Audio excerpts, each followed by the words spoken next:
There we go. We're off. How's everybody doing today? This is I think, a very, very exciting topic. And just so you guys know, this is not I got some slides and shit, but this is not like a boring ass PowerPoint. You guys can stop me, ask questions along the way.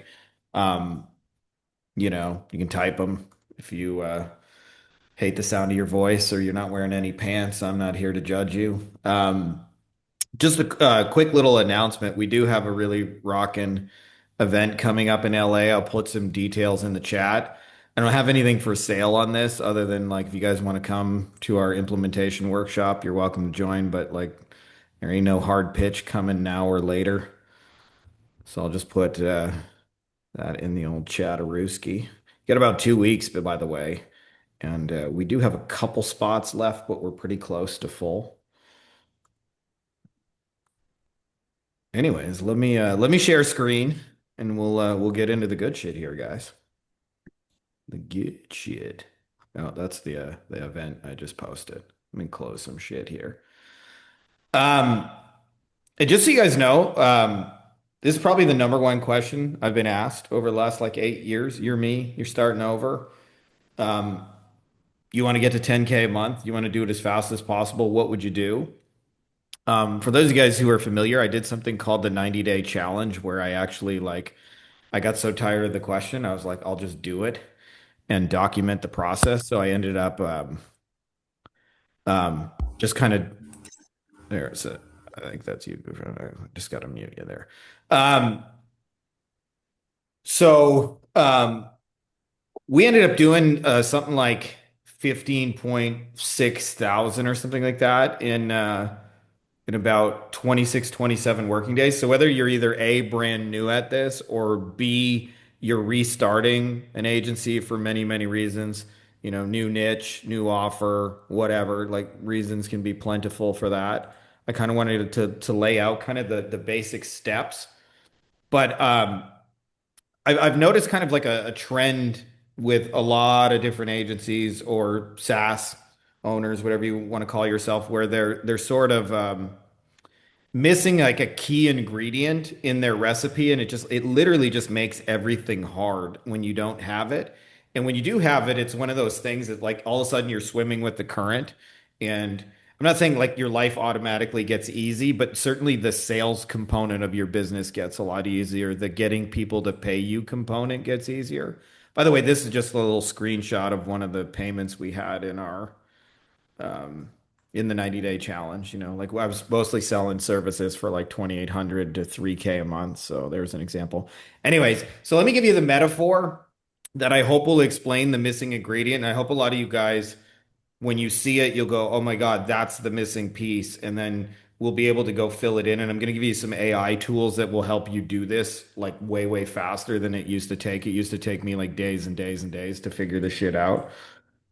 Um, but so this is a real cafe that opened up here in La Paz, and it's called Cacao, and 100% of the menu is chocolate.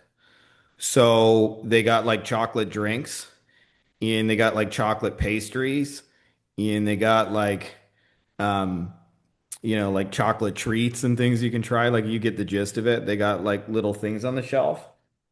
And I took baby mama here for a date, and not an unimportant detail is that she's a chocoholic. So the question I kind of ask is how many different ways do you think I could invite her to a chocolate date and get her to say yes? And the answer is probably a fucking lot. Let me see if I can put myself. I'm gonna get my picture here. And I went. I see you, Val. I'm gonna see if I can pin myself at the top. Hmm. I don't know what I'm doing here. Let's see if that works. Yeah, whatever. Um, there we go. There's me. I'm just gonna put me up for a second.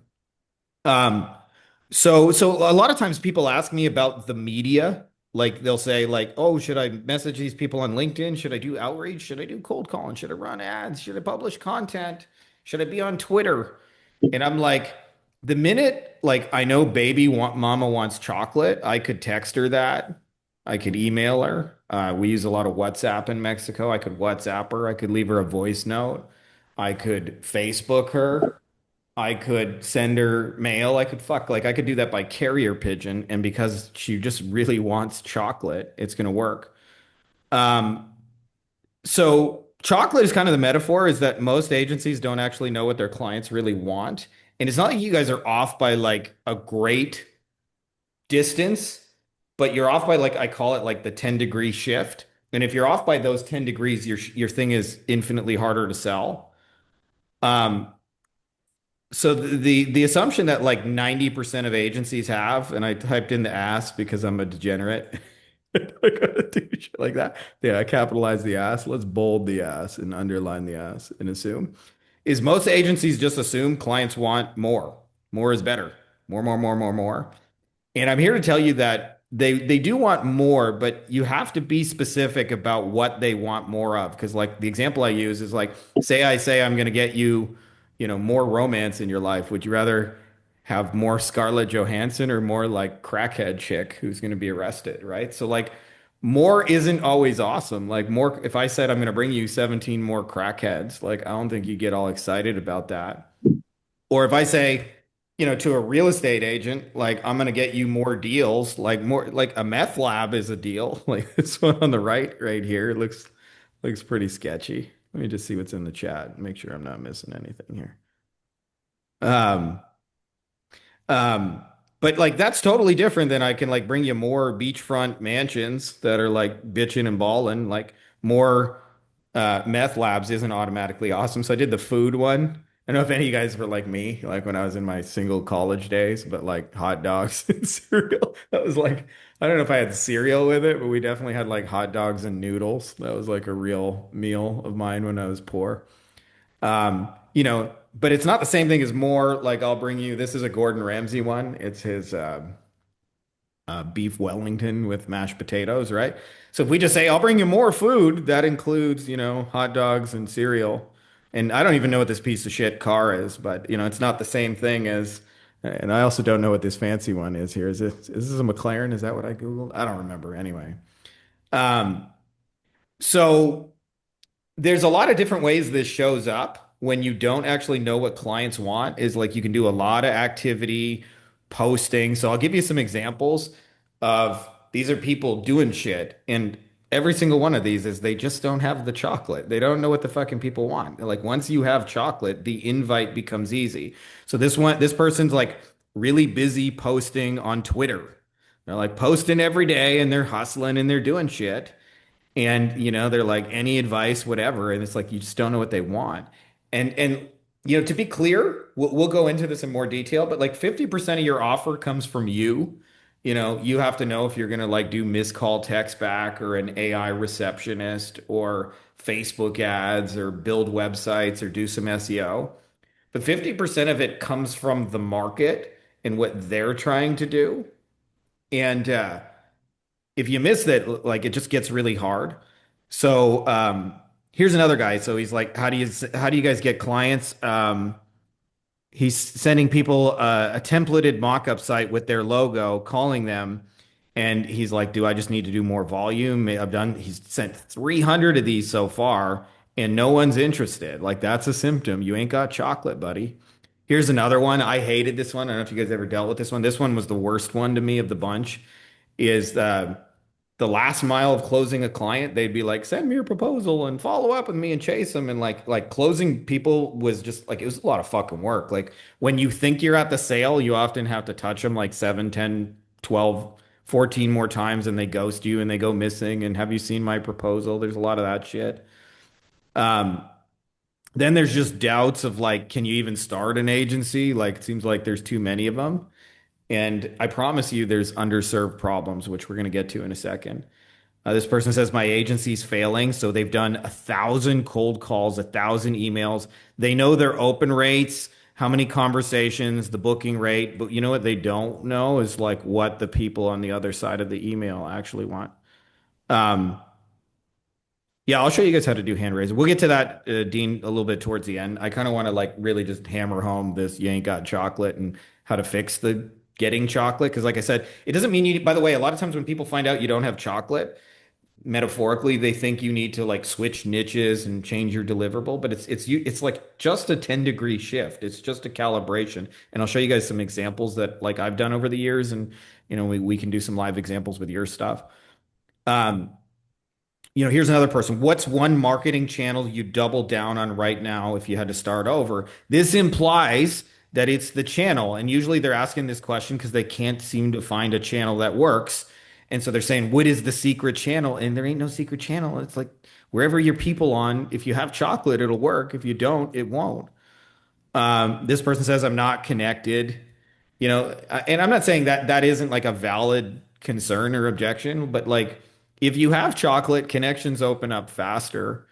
Um, what do you actually use to research what your audience is asking online? So this person is trying to do like SEO. So they're trying to like, find keywords clients are looking for so they can put content in front of them and hopefully, and they think it's a traffic problem, as most people do. I just got to get eyeballs to my thing. And then what I see is a lot of people do these like patchwork of services. So this guy says, I'm a former journalist. We do personalized branding, SEO, AI keyword optimization, blog writing, media articles, newsletters, designing and writing internal magazines, social media services. Um, this person says, we work for startups, we do content, struggling to niche down. Um, Lost about client acquisition. What did they say here? They got web design, kind of stuck. Um, Learning digital marketing for 4 months, haven't done a single real thing. Can anyone else hide? And like this is a real thing for some of you guys who are in this, and I've been in. I call it rearranging the sock drawer. Like this person is really afraid of talking to clients because deep down they know they don't have what they want. They don't have chocolate, so they're like, like the client feels like a big scary boogeyman when you ain't got chocolate to calm that crazy wild animal down. A lot of people just asking, how do I make money? It seems like this like missing piece of information. How do I make money? Um, is my positioning correct? So a lot of people focus on the methods. I'm doing cold calling. I'm doing social media DMs. As of now, I'm getting responses, but on cold calls, my script isn't perfect. And thinking it's a script issue, and it's like it's not a script issue. Um, a lot of people I see trying to sell tools. Hey, I got an AI receptionist voice service through GHL. How do I bill it? And um, another person selling tools. I got websites built using high level. I'm offering, websites, automations, patchwork of things. Hey, if you're offering reception AI to hair salons, if yes, what do you include? Um, Seeking people who've transitioned their website agency to high level. I'm going to migrate to high level, upsell existing clients, full stack. Like they have a whole tool stack in mind, and they still don't know what the target client actually wants. Um, and the devil's in the details. Like we'll get to that in a second, but the devil's in the details. So this guy's selling websites for $73 a month, which like I guess if you want to do that, he needs 135 clients to hit to 10K. I guarantee you, if he knew what his clients really wanted, he could charge like he could at least put a zero on that and probably put a one or a two in front of it. Um, anyways, um, so this person, I got an AI chat, AI, how do you make clients stand up out of their seats? Missed call AI, and you see these like random packages. It's 247 a month for email support, basic troubleshooting. By the way, none of this is chocolate. You'll never hear a plumber or a dentist or a lawyer say, "I need a GHL platform with cost included, email support, and basic troubleshooting." Um, Sometimes I see people too, especially a lot of the Facebook ads people, they'll try and get people to like do a 2 week trial. And like, man, nothing will kick you in the balls harder when you can't even get them to try it for free. When you're messaging people like, I'll give it to you for free. And they're like, well, like, but that's like another symptom. Like you don't actually have what they want. And I see this, they got random packages of pricing, CRMs, automations, ad management. Um, I know I'm kind of hammering this point, but I want to just really show you guys how to fix this. I guess I'm just missing bot notes there. Um, Trying to sell tools. Thinking about missed call text back AI receptionist would be easiest. How do I find my first few clients? Just started an AI automation. I'm 19 years old, trying to get people to buy widgets and tools. Um, I'm trying to sell a 497 missed call text back feature, $49 a month, foot in the door. By the way, businesses don't sit around going, I really need missed call text back. Um, so there are a lot of like this, like slapping tools together without a plan. And it's kind of like unfortunate, but I'll tell you, most of these people have two things in common. Like they're broke. And by the way, I think if you go through this journey long enough, you'll go through at least a period where you're broke. So I don't say that with judgment. Like I've had many broke periods in this agency growth. And sometimes, by the way, you can be broke when you're scaling, where you're like investing in team and infrastructure, and like, you're making 100,000 a month, but it's all going into team and ads and salespeople and things like that and software. And most of these people don't have chocolate. They don't have what they actually want. By the way, this is baby mama's favorite chocolate. It's Milka. They used to call her Ilka Milka. And Noisette is like, it's some kind of soft thing. It's not my favorite, but she loves that shit. But point being, when you're selling chocolate to a chocoholic, like selling is downhill. And like the vast majority of these people don't actually know. So, like I said, there's 50% of this where it comes from you. You have to know you're going to sell a missed call text back and but voice feature, but 50% of it comes from actual needs in the marketplace. And this is the thing that most agencies are actually missing. So let me just scroll here real quick.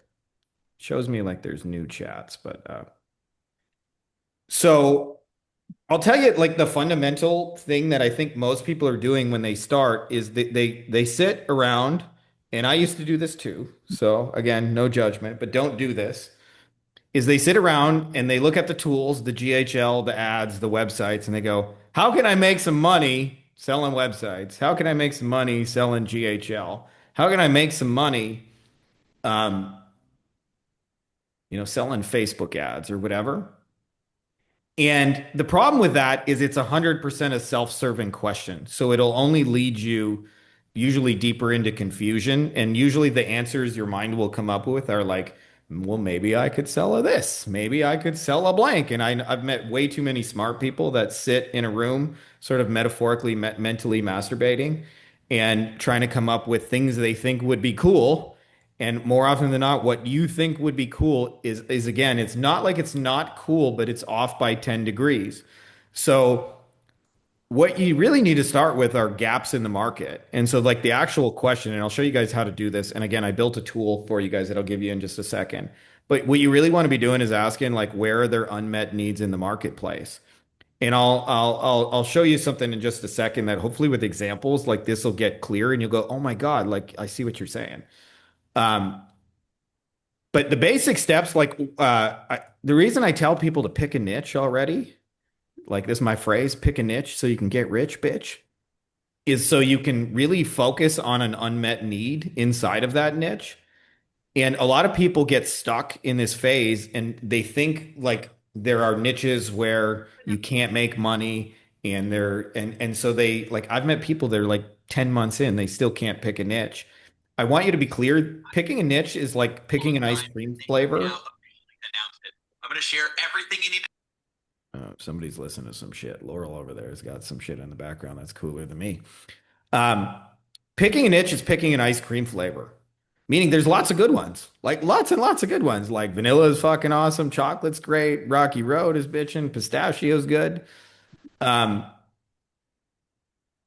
it's not picking a spouse. Like it's not like, oh my God, if I get this wrong. And the reason is there's unmet needs in all of them. Whatever category you pick, there is an unmet need, and there always will be because every time you solve one problem in business, you create another one. Um, so this is like really the missing piece for most agencies. They just don't research what people actually want. And I'm telling you, 3 hours of market research will make you drastically more intelligent. So I hope I can hammer this home with some examples. So this is where I live now, La Paz, Mexico. And this is a dude right here named Ava Singh. He used to live here and he had an Indian restaurant and he was the only one. anywhere who serves like real Indian food. I'm in Mexico, so I don't know, there's not a lot of Indian people. You don't get a lot of real Indian food. And I took a screenshot of Google Maps of just like taco places, and I promise you, Google Maps is showing like 5% of them. Like I can barely drive two blocks and pass a taco place, right? So the reason I show you this is these are both fundamentally restaurants. Like the deliverable is food. But if I open up a taco business, like it's going to be fucking hard. Every day of selling tacos is going to be hard because there's 10,000 other motherfuckers selling tacos better, faster, cheaper, and they have entrenched marketplace. There's one dude who sold Indian food and he moved away. And you know what I see? Like I'm part of a local Facebook group and every day, or I shouldn't say every day, but like every like week or two, somebody goes, "Where can I get some really good Indian food?" And you know what the answer is? Nowhere. Nowhere. You make it your fucking self. That's how you get awesome Indian food. You order the ingredients online and you make it your fucking self. So if you're going to start a restaurant business, if you start with a market need, um, and you sell Indian food, your business is going to take off simply because you have something the market actually wants. And if you sell tacos, it's not like people don't want tacos, but like there's a million bazillion cheap places to get them around here. And some of them like there's even like taco carts like everywhere, like literally everywhere. And so if you start a taco restaurant as like your first decision without researching the market, like I can't express this enough. Everything you do from that point forward is going to be hard. But they're the same fucking deliverable, just with a 10-degree shift, right? The difference between I'll sell you some tacos and I'll sell you some non bread with shit inside of it. Like non bread with shit inside of it is basically a taco. Um, Give you one more example. This was my hometown. So I Windsor, Ontario, Canada.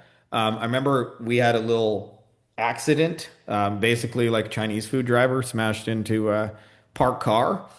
And before that, like I was finally starting to make money in business. This was after like 10 years. And I said to my ex, I said, "Hey Trish, like you can have any car you want, like dream car, what is it?" And I thought like, she's gonna say like Ferrari or Lambo or something cool, Rolls Royce. She says a Volkswagen Beetlebug. And I was like, no, no, Trish, like any car, like money's no object. She's like, a Volkswagen Beetlebug. And I was like, really? And I was like, then we should go get one. And so we bought one. We bought a Volkswagen Beetlebug. It was actually very difficult because she wanted one that was like 2 years old. And so, anyways, again, Google Maps is showing like 10% here because I'm like not actually in Windsor, but you'll have to trust me that there's like 10 times as many auto body shops. But as part of the insurance process, we went to 10 or three different shops, and they all said the same thing. They said, "We don't work on Volkswagens. There's too many specialty parts. Go to Jeff's Automotive on Drouillard Road. He can help you." And we went to Jeff after the three quotes, and Jeff said, "Yep, give the insurance company these forms. I'll fix it. All good." And he said, "But there's a 40-day wait. Give the insurance company the forms, and we'll get you a loaner car." Now, I propose to you, both of these people are fixing cars, right? Most of the guys, by the way, they start business 100% for selfish reasons. They don't have market-driven reasons. They're not meeting an unmet need. So they just start a shop going, "I don't want to work for someone else. I'm going to start my own shop." And then everything they do after that is hard because they're just another Me Too shop in a sea of auto body shops. Meanwhile, Jeff's over here serving an unmet need. He's not even a brilliant marketer. He's just fulfilling on Volkswagens.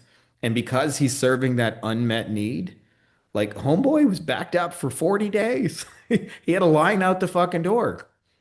Um, and then just one more I wanted to show you guys, like unmet needs. So we live on the ocean, that's like cool part of living in this area. Pretty much everybody has like at least, close proximity to the ocean. And they sell a lot of boat related things, but there's really only like two things you can get. So there's tours, right? So on the left, I just Googled like the red dots are people who do tours. So tours are like you can swim with whale sharks. So they have a guided tour for that. There's like you can't really see it, but there's a fancy kind of famous island with like sea lions and cool snorkeling and stuff. So people go on tours to the island. And some people go like fishing. So there's like fishing tours. And then if you want to rent like a $10,000 and up, you can get like a bitchin' yacht. You can get like the mega yacht baller life. But I remember one day I was like, I just want to take my kids for a boat ride. Like in other places in the world, I've been able to rent a boat for an hour or two. They don't make it that long, right? I don't want to go on an 8 hour guided tour. My son's 3, he needs a nap. Last time I took him on a long tour, my middle child, Zelda, literally fell asleep on me and pissed on me in her sleep. And I was like, yeah, it's too long of a tour. She pissed on me. So I was covered in daddy piss for like a good 4 hours, but dad moment. So, anyways, I'm like, I want to rent a boat, but I just like want it for an hour or two. You know where I can rent a boat for an hour or two? Nowhere. Nowhere. Right? So if you walk up and down, there's a boardwalk here. We call it El Malecón, the boardwalk in Spanish. There'll be literally 100 motherfuckers hammering you over the head, going, tours, tours, whale sharks tour, tours, tours, tours, Espiritu Santo, come to the island, come to the island, tours, tours, tours, tours. Even if you're a local too, you're like, dude, I know there's tours. I live here 5 years, trust me. I can go any day I want. Um, anyway, but if you just want to rent a boat, and by the way, I'm not the only one who asked, how do I rent a boat? Nobody who does it. So I wanted to show you some of the things that clients actually care about that most agencies miss. One of those is like business has ebb and flow. And in theory, they should call you when they're busy. And I'll tell you, a guy who's done marketing for 20 years, they only call you when they're slow. They only call you when they're slow. And so when they're slow, they want to do something to fix it. By the way, your missed call text back may help them fix the slow season. But if you're selling missed call text back instead of the, hey, we can help you when you're slow, you're missing the mark. Um, to give you another one, people need work for their guys, steady work, especially. In different industries, it sounds like different things. It can be, like in industries I've worked with, it can be like a paralegal or a, you know, nurse or a hygienist or whatever. But I guarantee you, if they got teams, and it's very binary for them, by the way. When they have work for their team, they make a money. When they don't have work for their team, they lose money because you got to pay their salary and all those kind of things. Another thing that they'll get, and this is why I say more is not automatically better, is they're already getting people, but they're getting the brokies. So, like for example, we got people in HVAC. Some of you guys here maybe in HVAC. They get a lot of people who call them for a $49 tune-up when you add up the cost of having a truck and an employee in that truck and gas and an hour of pay to go drive out and do a $49 tune-up. Like there's no money in that. Or sometimes it'll be like we're getting jobs, but they're in the fucking ghetto and I'm getting shot at. Right? Like if you're a roofer and you got to like, hey, there's another house with bullet holes in it. Fantastic. A lot of people get like tire kickers who flake on them.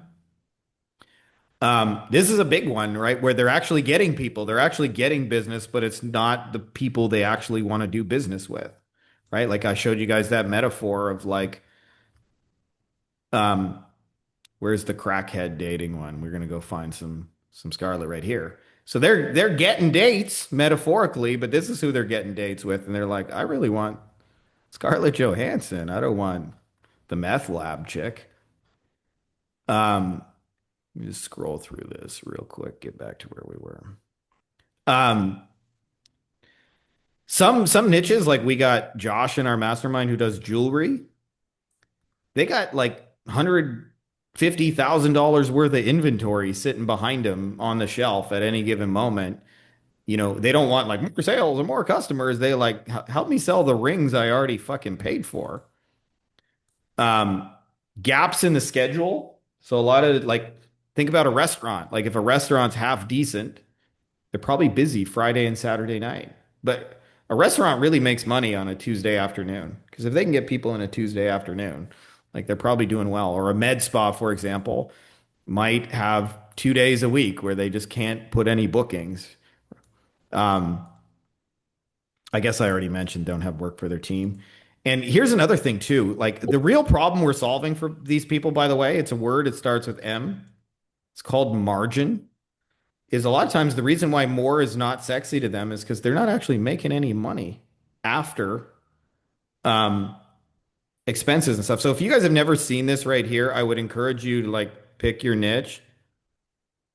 Um, yeah, Julian asked there's going to be a replay. Um, but run this market research bot at least one time. I'll show you some of the things it's actually trained on, like what it's actually doing on in the background. Um, but I sometimes like um,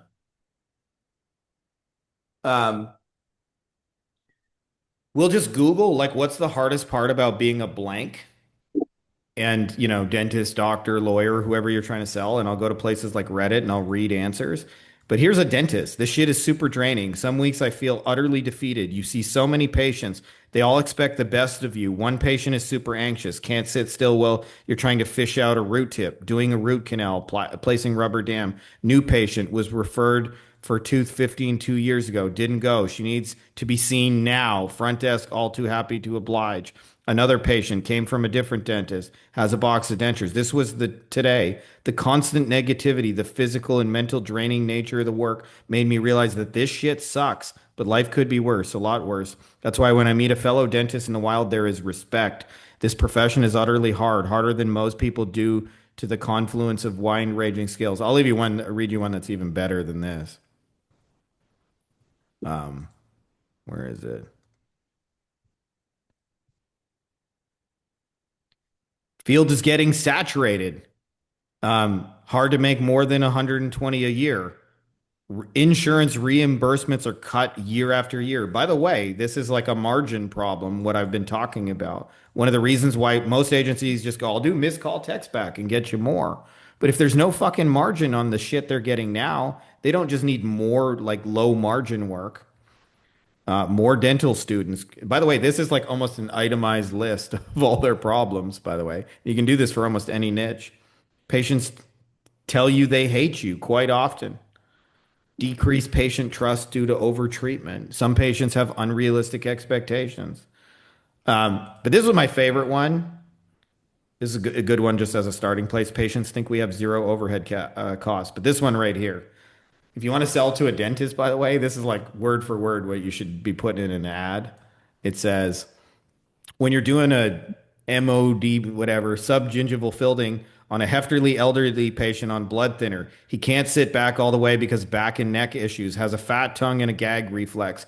You recommend a crown, but patient be like, I got no money and I'm about to die soon. Just fill it, doc. So you have no choice but to cry and pick up your handpiece. You barely touch it with your instruments, only to unleash the floodgates of fresh blood that gushes out onto your bonding. You try to keep the area nice and dry, but no amount of blah, blah, blah will save you from this bleeding. You think rubber dam will solve your problems, but no, the preparation is near bone level. You do some poor man's crown lengthening because patient can't afford anything expensive. It's been only 15 minutes and patient asks if you are almost done. He tells you that his previous doc would be done by now. You finish the filling and your back and neck is achy. Your hair is disheveled and your morale is low. All this work for a low reimbursement insurance, which pays like 150 bucks for the filling. Mr. Bossman takes 30% of your production, and so your take home is 45 bucks. As you drive home, you question your life choices and wonder if you'd be happier doing real estate or cocaine and investment banking.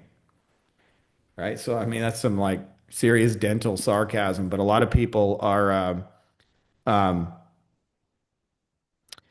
I mean, obviously recent comments are probably better, but like a lot of their shit tends to be pretty timeless. Like there ain't that much changing in the field of dentistry, even in 7 years. Like, yeah, there might be some new tools and some new procedures, but it's like problems of yesteryear are the same problems dentists have year after year.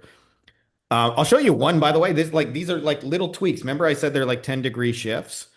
Um, so this is one I used in a lot of my marketing for a lot of years. So this is a guy named Cliff, and I just Googled like what is the hardest part about being a lawyer because I was selling to lawyers. And he said, unfortunately, the hardest part by far are the clients, not the good clients who have reasonable expectation and who listen to your advice and take it as the learned analysis of a professional. No, I mean the clients who are in this on principle or think they know the law better than you or just want to make them hurt. So I'll tell you, like one of the things that I've literally said in my marketing is also because, by the way, if I just say to somebody like Cliff, I say, "Hey, I can get you more clients with my missed call text back," and he don't like half the clients he's got now. Like certainly he wants to make more money, but there's a resistance to more pain in the ass, more crazy people. So this one little tweak, 10-degree shift, made my promise go from not working to working. I would say to somebody like Cliff, if I was doing this as a hand raiser, I'd say, hey, Cliff, do you ever feel like by far the hardest part of being a lawyer are the clients? I don't mean the good clients who have reasonable expectations, who listen to your advice and take it as the learned analysis of a professional. No, I mean the clients who are in this on principle or think they know the law better than you or just want to make them heard. Well, we figured out using Facebook ads how to get the people who will listen to your advice and have the or have reasonable expectations and listen to your advice and take it as the learned analysis of a professional. Small little detail, but means a great deal to them. That's when it suddenly, my web design and my ads and my landing page service suddenly turns into chocolate, right? It's like, ooh, I want people who listen to me as the learned analysis of a professional. And something that's useful to know is always unmet needs in the marketplace. And you guys will experience this in your own business. As soon as you solve one problem, you create another. So like there's never not needs in the marketplace. Like people tell me, oh, the agency space is too saturated. And I know it feels like that because you're probably selling the same thing as everybody else in the same way. But there's always unmet needs. And like, so example in an agency, when you start, you're just trying to get clients. Like that's your problem. And if you eventually figure it out, you'll have fulfillment problems. You'll go, how do like we actually keep these promises? How do we get the work done? How do we keep up with this? How do we keep the client happy? How do we update them? And if you figure out those problems, you'll have a new problem called, hey, we know how to sell this and fulfill on it. And sooner or later, you'll have a hiring problem. You'll go, I need people to help me do this work. And you'll all of a sudden have new problems called hiring and training and systems. And if you figure that problem out, you'll have a new problem called, oh shit, I have to manage people. No, management didn't come with a playbook. Susie just called in sick again on Tuesday. Do I fire her or do I have some understanding? Am I the cool boss or am I the iron fist? 2 days without warning is you should be fired. Holy shit, I don't know what to do here, and it doesn't come with a playbook. But point being is when you solve one problem, you create another. So when people think like, oh, there's too many people in HVAC, there's too many people in dentists, it just means they're all selling the same shit in the same way. There's always an unmet need. There's always a guy in the middle of a sea of auto body shops who's selling Volkswagen. There's always a guy in a sea of taco places crushing it, selling Indian food. And by the way, when the Indian guy was still here selling Indian food, he was charging like first world prices in a not first world country. Like it was like $20 to get a plate of Indian food, like just some naan bread and some rice and vegetables or whatever. So what we're looking to do ultimately is, and this is probably one of the reasons why a lot of people struggle because everybody wants the step-by-step playbook. But as long as you're following a step-by-step playbook, you're going to be a copycat of someone else. So you have to like come up with a way of solving a problem no one else is solving. And again, this is a 10-degree shift. So I wanted to give you guys one example. But Mike from our mastermind, he works with plumbers. And one day a plumber client said to him, he said, like, remember I said one of the issues they get wrong types of clients? He said, Mike, I don't really like emergency calls. And he said, why not? Like, you're a plumber. That's like, isn't your business emergency calls? And he said, well, um, people call me in the middle of the night and it's urgent. And if I don't get there faster than everyone else, they'll give the job to someone else. And he said, like 99 times out of 100, the emergency involves shit, like literal shit. I'm being called because, some fat guy like clogged the shitter and it's overflowing in the toilet and you got to get here urgently. Like that's, and he said to Mike, he said, is there any way you could get me new construction work? Mike said, tell me about that. And he said, well, it's just new pipes. Like I can do new construction in a suit and tie, right? It's like there's never been a shit in there. And he said, and I usually get paid more money for it. And it's home builders, so they usually have like not just one job, but many jobs. And it usually only happens from like 9 to 5. So I go home at the end of the day and I don't have to even look at my phone. And so Mike runs a Google Ads service and he just checked on like keywords and he was like, hey, I wonder if instead of going after, the emergency calls that everybody goes after, it's like if there's new construction keywords. And it turned out there was a couple new construction keywords and he started running ads for those keywords. And the guy is, excuse my metaphor, but is happier than a pig in shit because instead of getting called for the smelly shit, he's 9 to 5 getting repeat high paying jobs like this. and it solves like a major need. And it's like, now there's a lot of people, by the way, in the plumbing and HVAC space that run Google Ads, fucking thousands of them.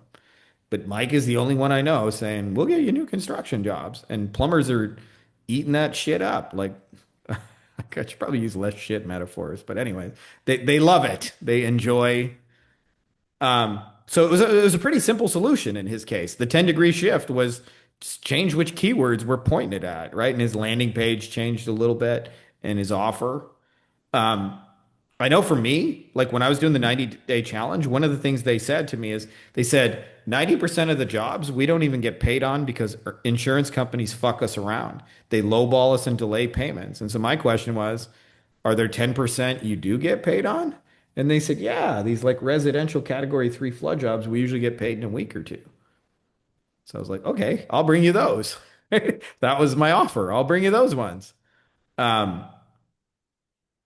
So, gonna give you a little bonus tip on here if you want to make your life easier, is if you think about high ticket sales of any kind, doesn't this is a metaphor, it's maybe not perfect, is like a golf course.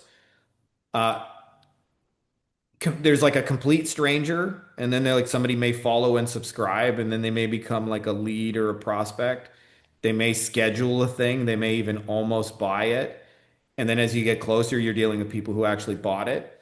Is businesses will tell you 99 times out of 100, we need more new people because that's just what they believe will bring new money in the door. But I'll tell you, almost always there's like 475 golf balls scattered along the golf course. And so what I actually do if I want to come up with an easy value add service is I work it in reverse. So I go, are there people buying it right now? So we have Steve in our mastermind doing that. He works with the biggest solar company in Australia. And so they have people buying solar panels, lots of them, right? He goes to them and upsells them a $20,000 maintenance package. So he says, hey, like you got to fix the batteries over time and like wind and rain and weather will beat them down. A lot of people find that you have to replace these things over time. But if you want, you can just give us 20 grand right now and we'll come every 3 months and just automatically fix and update things for you. And you can just like have peace of mind now and you'll save money if you prepaid in advance. And he's every time he sells a package, he's getting 20K. He just worked it in reverse. So like if you ask a solar company, what do you need? They're going to say, give me more strangers. And strangers are hard. You got to drive the ball 450 yards. You got to chip it and putt it and drive it down the fairway and try and not get stuck in the greens. If they already bought it, they already like made it on the green themselves and went through the hole. Like we could just offer to put them again. So if you guys want to make your life easier and come up with unique shit that doesn't exist in the marketplace, just do this in reverse. They'll tell you I need strangers and you'll go, who's buying it now? Who bought it before? Who bought it a while ago? Who almost bought that shit? Who scheduled this shit with you? Who's a lead? Right? Um, we have Justin, he does a partnership with like custom concrete guys.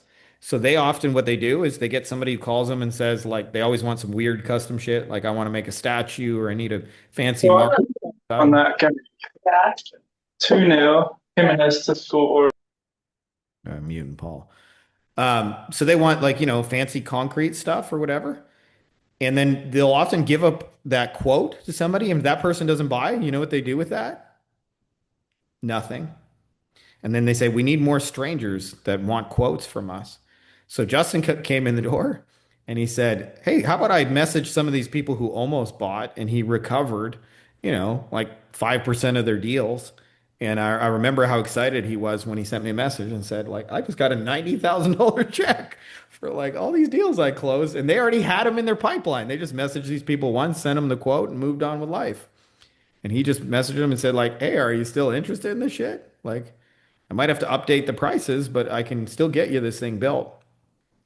So kind of like I'll recap the steps a little bit, and then we can get into like a Q&A in just a minute for like how this applies to you guys, and we're probably going to use my market research bot. But once you know like an actual problem, like something they're trying to do, this is the point where you want to package it into a meaningful offer, and a lot of it is once you know what they want, like the packaging is easier and there's an art to packaging. Like, so I'll give you kind of an example of like how packaging sells the thing more than the thing, right? Like, because most times they don't have the ability to assess your marketing service um, before they buy it, right? So like the only way to find out it's any good is to like read the damn package. The package could be your website, it could be your social media posts or whatever. Or if you're doing a cold call, your package is the 30-second elevator pitch you give them. Like there's lots of kind of forms of that package. But I was at a little they're called OXO. They're like a convenience store chain. And my kids were like, Daddy, can we get some cookies? And this is like basically what the cookie aisle looks like there. They got like shitty ones and they're all like kind of cheap. And one of them, it had a package that was longer. It's not in this picture, but it was like longer than the other cookie packages. And it had a thing like this, like 25% more cookies. And marketers are sneaky motherfuckers. I actually picked up the package and was like, that's interesting. So it had like I think the other ones had six cookies and it had eight or something like that, or maybe the other ones had eight and it had 10 or something like that. And they made the section that was longer yellow and it was like 25% more. And I looked and then I looked at the weight and it was something like 170 grams for the quote unquote bigger one. And the smaller one was like 200 grams. So what they did is they gave you more cookies, but they were smaller. And so you actually got less cookies, but they understood how to package it. They understood how to make it seem like you're getting a big value, when in reality, they were jipping you like 30 grams worth of cookies, right?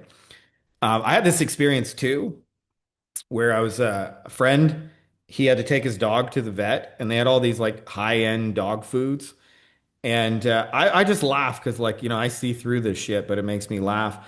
They had all these like dog foods on the shelf, and they had all kinds of things like, made with real blank and all natural and veterinarian recommended and complete and balanced and promotes healthy teeth. And one said like shiny coat, and one said like weight management, one said like strong bones and shit like that. What do you think the odds are? Like these all came 100% of them off the same fucking factory. Like the place that makes the dog food, I'd be willing to bet like 100% of this dog food has the same shit in it, or very nearly the exact same shit and came from the same factory. But you know what's different? One packages says promotes healthy teeth, right? Another one says shiny coat. And so like a lot of how people decide whether or not to buy it is based on the package. Is it 25% more? Is it value? Is this going to make my dog's teeth nicer? And people believe that shit. Like they don't think like marketers are just scandalous and saying like this will make your dog's teeth better. They're like, oh, I bought it because it helps teeth. So I wanted to give you guys a couple examples of my packaging over the years, and then we can like in just a minute we can get to like real examples with your shit. Um, yeah, Head and Shoulders talks about dandruff totally. Um, so when I did the 90-day challenge, I sold SEO and pay-per-click. Okay. But my packaging did not say SEO and pay-per-click. It says we can get you 50 to 100 category 3 residential flood job calls each month. And these are the 10% of jobs they told me they get paid on. So I'm saying, metaphorically, what I'm saying is we can get you phone calls for the types of jobs you actually get paid on. Right. And so, like, a big pain point for them is cash flow. And another one is we sold Facebook ads for years, and I focused on something I call the $100 bill, which is for them like a higher value case, a motorcycle case. And our promise was we can get you 47 or $40 motorcycle case leads, and we'll even nurture them for you as a bonus. And by the way, the packaging does not say Facebook ads. It doesn't say GHL or missed call text back either. Here's another Facebook ads one that we sold. Before I did motorcycle cases, we did more generalized stuff. And there's a term in there called a motor vehicle accident. We would say we'll get you motor vehicle cases inside of the statute of limitations, which is there's a period of time you can sue somebody. That was like, hey, you can still sue them. They don't already have an attorney. They have insurance. They're not at fault, and we can get them for under $500 a signed case. By the way, the packaging did not say Facebook ads. As many of you guys who've been around me for a while, like my first aha with this is like I sold websites and SEO, And I did not have chocolate in my early days. And when I didn't have chocolate, I got pushback. I got send me a proposal, follow up with me. Let's circle back next week. I do outreach and ads, and all of it was fucking hard. One day, a surgeon said to me, he said, Frankie, I really want to get mommy makeover patients. And I said, and he said, do you think you could build a website for mommy makeovers? And I was like, yeah, like it's the same as any other website, like just different pictures. And he said, do you think people Google it? And I pulled up the Google search tool and I was like, yep, they indeed search it. And he said, do you think you could rank for it, like do SEO? And I looked it up and I was like, this is easier than the shit we're doing now. And he wrote me a check, not literally, like we processed a payment is probably a more accurate way of saying that. I think it was like 10 grand. I don't remember exactly the amount. It's been a long time, like more than 15 years. But um, what was most interesting to me is like there was no proposal, there was no call me, there was no chase me, there was no let's circle back let next Tuesday. He was just like, I want mommy makeover patients because I make like 15, 20 grand a person. Can you build me a website that sells those things? And so if you think you're selling websites and SEO, you miss the thing that matters, which is the what does the website or the SEO actually bring them like um so I'm going to tell you what most people aren't specific like I'll see things like quality leads. Part of a quality lead is what makes a quality lead. For us it was an MDA case inside of SOL. Like these are four conditions that make a quality lead. So the most important question you need to be answering, by the way, is who, and who are they trying to sell? Because the more you align your, hey, my thing will sell, help you sell the who that you're trying to get, the more your thing does this, the more you're gonna like be living like a baller. Just, the more like sales will be easier. So I would almost never um like even pitch a prospect if I wasn't aligned with, I'm going to bring you the kind of people that you actually want. And by the way, again, we just assume they want more. And I promise you, there's lots of reasons like dating a crackhead is technically more dating, but who wants to date more crackheads? Not so like if you say to a roofer, I'll get you more leads, more sales, more jobs, more missed call text back. I'll put my AI voices and we'll get you more. What happens is what if he's getting calls in the ghetto and he's getting shot at and they're like low margin jobs? Like there's a lot of resistance around more versus who do you really want? I really want full installs in the rich neighborhood. Then when the more I say, hey, my SEO will get you full installs in the rich neighborhood, like the easier that sale is going to be. Um, so next piece of the puzzle, and like we're almost at the Q&A here, so I'll let you guys like, we can just hammer on this, but the next thing I do is I get a list of target buyers and prospects and partners. And I wanted to show you guys a real active list. But the last time I did this on one of our mastermind calls, YouTube does not like you showing data in a video. So it'll just block it. So I'll show you an image. It's literally just a Google spreadsheet of like names, but we're working on some yacht stuff. And I got a list of everybody that's a mover and a shaker involved in the shit I'm trying to sell, and we just work the data. I just like literally go to the first person, do you want chocolate? Go to the next person, do you want chocolate? And there's different ways to do that. Um, I'll paste another GPT because my favorite way is actually not selling directly, but finding the people who sell to the people, which I call a shoe store. So that's a tool that you guys can run. Like you can like, for example, if you click the starter prompt here, and then, like let's say you work with dentists, it takes a second to run, so we'll come back to it, but I'll just like say you work with dentists because and you can put whoever you want to work with. It'll show you the people who are already selling a mountain of stuff to dentists. And so those are the people I go get my stuff inside of. So like conferences, events, industry association, coaching programs, the people who consult for dentists, thought leaders, the person who wrote the book on how to grow a dental practice, the top podcast. Like one of my first moves would be like getting on all these podcasts. So you guys are welcome to play with that tool. I think I just put it in chat, right? Yeah. Um, so that's my favorite way, but I always start with like getting lists. of like the people I'm trying to that I know spend money or already sell to the people in my space because there's basically six ways you can put it out there that work. You're either going to do one to one, which is, outreach, cold calling, LinkedIn DMs, direct mail. You're going to publish content, podcasts, webinars, a YouTube channel. You're going to post on social media. You're going to run ads, Facebook, Instagram, YouTube, LinkedIn. You're going to network, if like you're trying to sell plumbers, you go to the plumber conference. Or if you're a generalist, you go to the BNI meetings. You're going to generate referral partners, and we could talk for hours on how to do that. Or you're going to do what I call shoe stores, which is find the people who have buying audiences and get your stuff and their stuff. Experts, software associations. Um, and then the other thing too is just understand that these people are busy and almost always if you're going to do any of these things, my biggest piece of advice is like once you know for sure you have chocolate, is think in terms of campaigns instead of one-offs. Um, so a one-off to me is like a horny guy at 1:45 in the morning and the bar's about to close at 2 o'clock.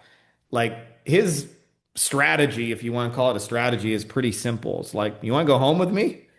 What are you doing tonight? You want to go home with me?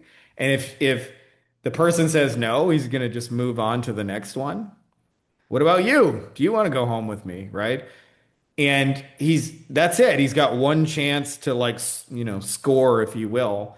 And I think anytime you do advertising, if you have a series of steps that work together, it's always going to work better. So like this is how real relationships are formed in the real world. Hey, would you like to grab a coffee? And then it escalates over time through like dates and stuff like that to will you marry me? So it doesn't matter whether you're doing one to one or content or ads or whatever. Like, I think once you know for sure you have chocolate, you're going to have better luck if you think in terms of campaigns. And the simple difference between them is like, how many steps are there? If there's multiple steps that lead into each other, it's going to work better than if it's one off. But I always begin those steps. Somebody asked earlier, I always begin the first step with a hand raiser, like, let's validate the interest. So that was kind of like long-winded, but I hope you guys are getting a ton of shit out of this. So this is my mustache question guy. But we can get into the questions. I don't know if you guys want to type them. You can put your hand up. You can shout them out. I don't really care.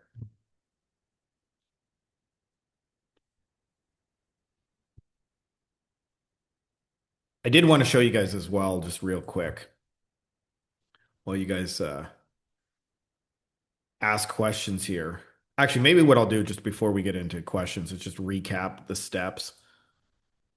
But this is the market research bot, and it'll tell you. So, like, since we did dentists, what I did there is there's a starter prompt. I just clicked it. And then you, in one word or two words or three words, it'll tell you the problems they're facing. And so I want you to think about their problems first and making your thing do that.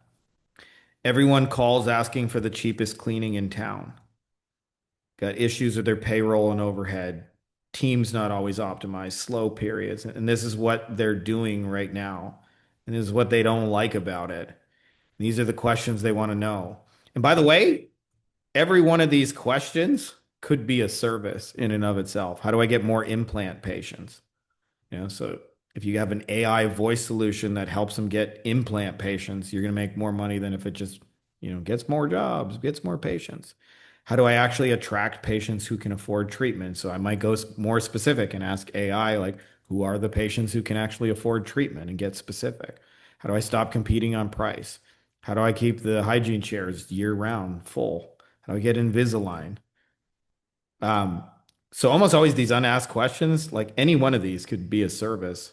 And then the other thing I really look at is like most desirable, whatever. This is the stuff they really want to sell. This is where you take your website SEO GHL solution and align it with their thing. So instead of just being, hey, we sell websites, WordPress custom coded, it's like, no, no, we have a WordPress site that will help you get single implant patients booked in. Or I don't even know what an all on X case is. Or we'll help you, get veneers patients and things like that. But you aim your shit at what they're trying to do with it, and you'll be amazed when you do this. Like the promises just work better. So Did I miss the hand raiser discussion? No, not yet. So John says, so with shoe stores, do we need to offer them, or how do we give value to work together?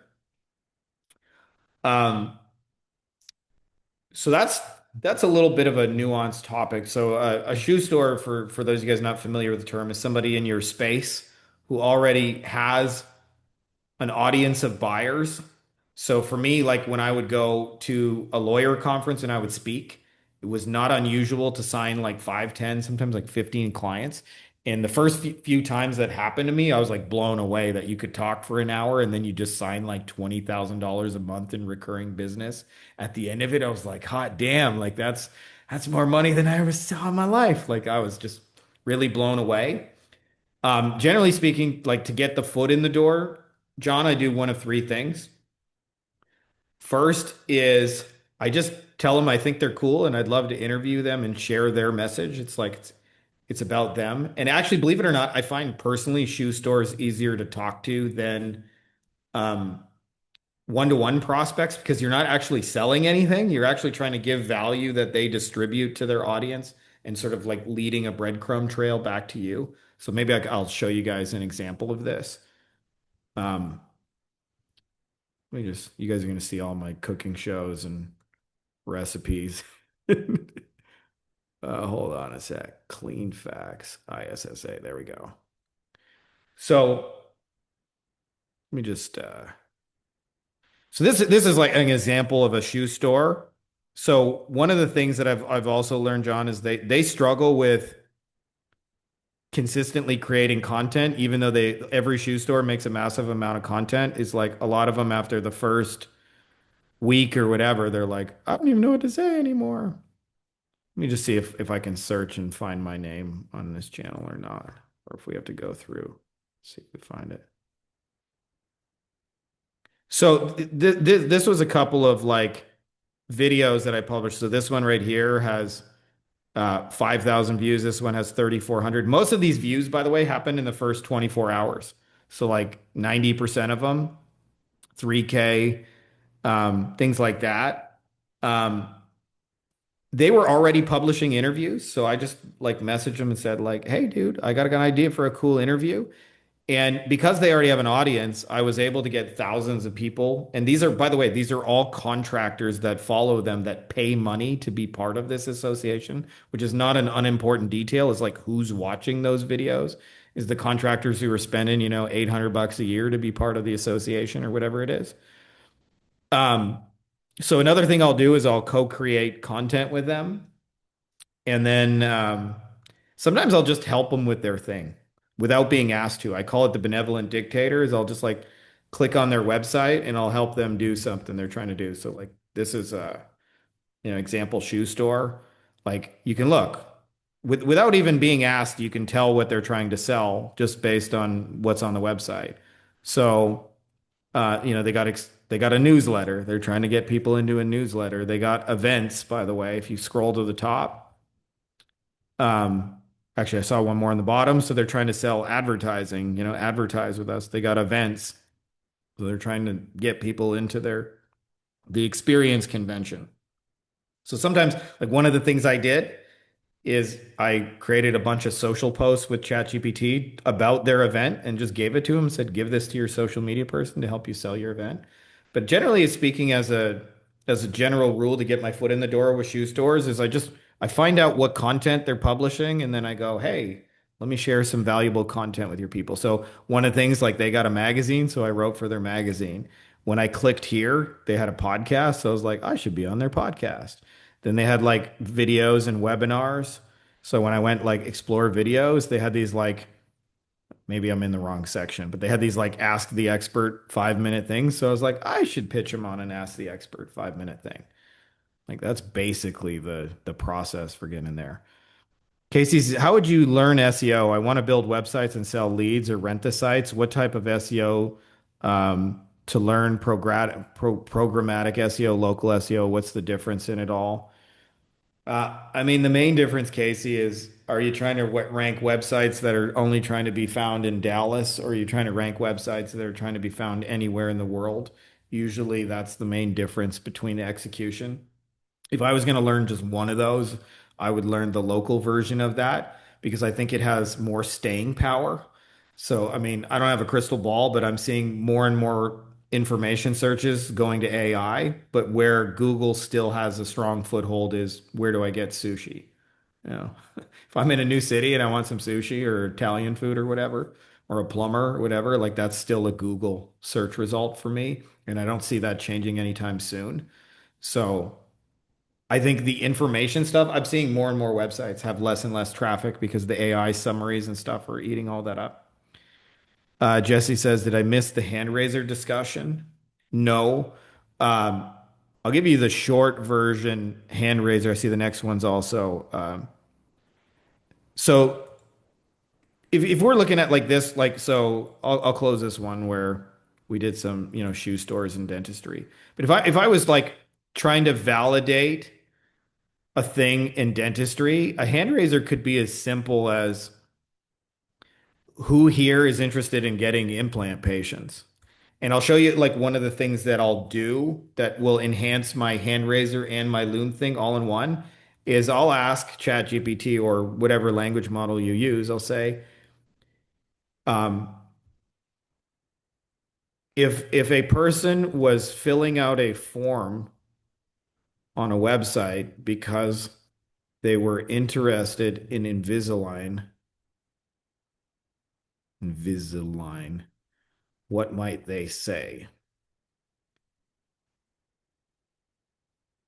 I hate my crooked teeth. I've always wanted a straighter smile. Adult professional concerns. I don't want metal braces. So I'd say, okay, can you generate an image of an ideal prospect filling out a form on a dentist website with a realistic sounding message of why they want Invisalign patients? Um, can you have a phone number, email, and realistic sounding name? And can you blur the phone number and email so it looks like you're hiding sensitive data? Please generate this image now. So in terms of like turning this into a hand raiser or turning this into a Loom video, like the first thing I'm going to show them is not my website, not my SEO package, not my GHL automation. I'm going to show them that when all those things have run and finished, what I'm hoping for is that people will go to their website or landing page or whatever and contact them about Invisalign, which is a type of person they want. And so I'm turning that into a picture to make that real for them. Um, so this is kind of like looks like it's on their website. I would say, can you generate this as if they are receiving a completed form in their inbox instead of the person is actively filling it out on their website? I think it'll look even more realistic, but like there's an example of Jessica Martinez is interested in a visit line. I've always been self-conscious about my smile, but my bottom teeth are crowded. That's the kind of shit, by the way, people say to them for real. So we're like one of the things that I try and think about, just so you guys know, is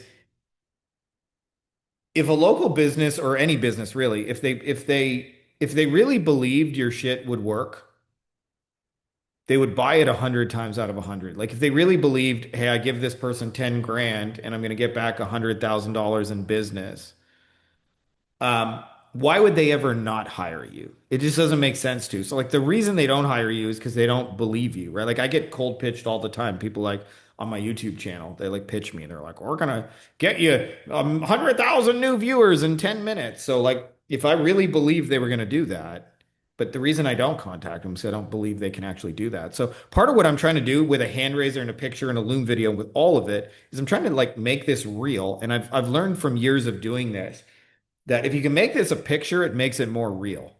So this is what I'm doing right here. It's like making this real.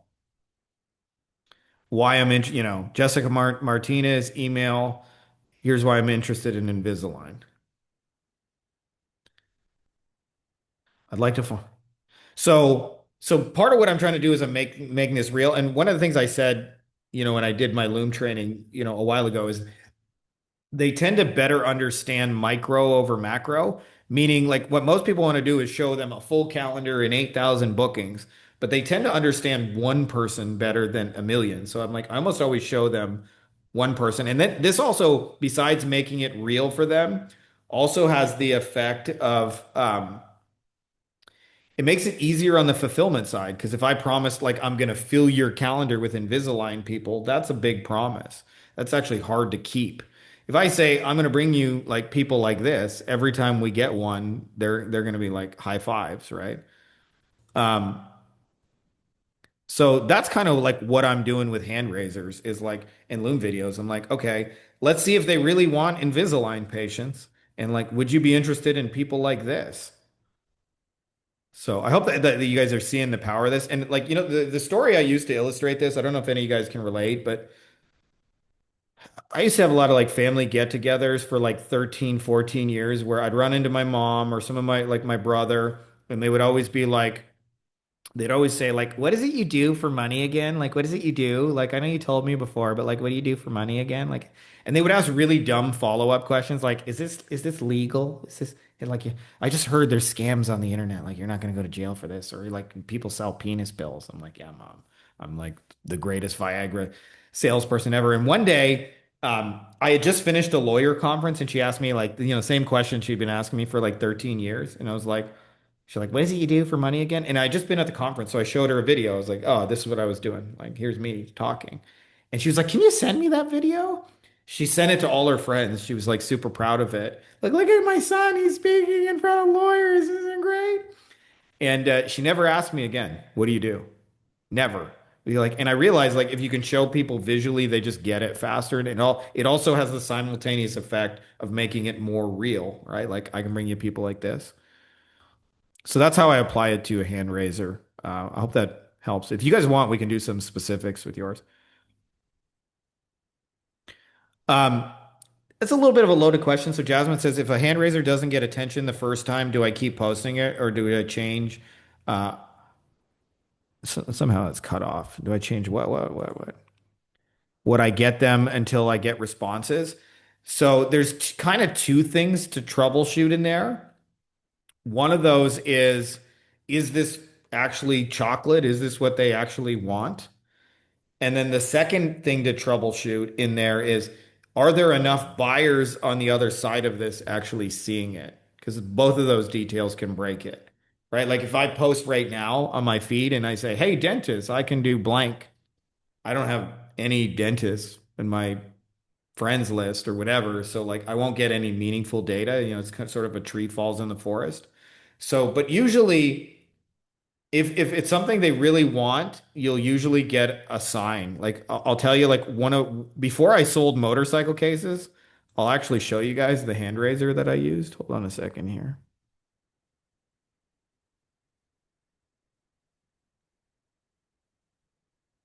Let me just see if I can find it. Motorcycle.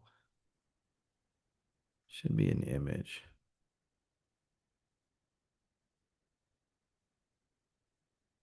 Yeah, maybe not. Was it this one? I think it might be this one. Yeah. So I went in, I was like, anyone here who can handle more motorcycle cases? And then like within like 10 minutes, I had 8 dudes be like, me. And then I was like, oh, okay, I guess I should sell motorcycle cases because it seems like they want those. Um, that's the ideal reaction that you're looking for is, and by the way, they don't like, contrary to what most people think, they don't like buy it then. They don't like, nobody gave me a credit card. But the flip side of that is if they won't raise their hand for it, they won't buy it. So you can stop your search right there. If you post a couple of times and you're sure you got enough buyers and you said, "Hey, who here wants motorcycle cases?" and nobody on planet Earth says me, you don't need to make a website about it. You don't need to make a Loom video. You don't need to do any outreach. You don't need to chase anyone because try something else. And to me, all I do is I just go back to the market research bot and go, okay, well, what else do they want? Right? So in my case, it might be if I'm trying to sell to dentists, since we're using this as an example, I'd be like, um, if they don't like, so where was it? So, I might go, who wants single implant cases? Or who needs um, implant supported dentures? Like just that little detail alone will massively swing the results. But you want to troubleshoot, like, do you have enough buyers in the audience as well? If I'm trying to sell AI voice as a side thing, should I lead with the get more $100 bill or something like the missed opportunity? There's calls mostly being spam or some other angle. Um, I'll tell you, Dwight. So what we're having the most success with so far is the spam. So especially in the contracting niches is and being specific about who's spamming them, by the way. So um, like if I was going to generate an image, let me actually just type this. By the way, you can show an image of either the problem or the outcome, or you can show an image of the problem and the outcome side by side. So I'm just gonna real quick. Can you help me to generate an image that I would like to use for a roofer? I would like a realistic roofing truck. The guy is driving on the road and he's picking up his phone, and then it has four pop-up bubbles. One of those is Angie's List. One of those is a person looking for a job. One of those is a Google SEO spammer, and one is a robocall. And then as a split screen on the other side, I would like to show a picture of a roofing estimate that got booked on their calendar and the notification they would receive on their phone. Maybe you could show it actually on a phone, getting a notification of a new estimate booked. Can you go ahead and generate this image now? So it might not be perfect, the first draft, but I just want to show you how we've had success selling it.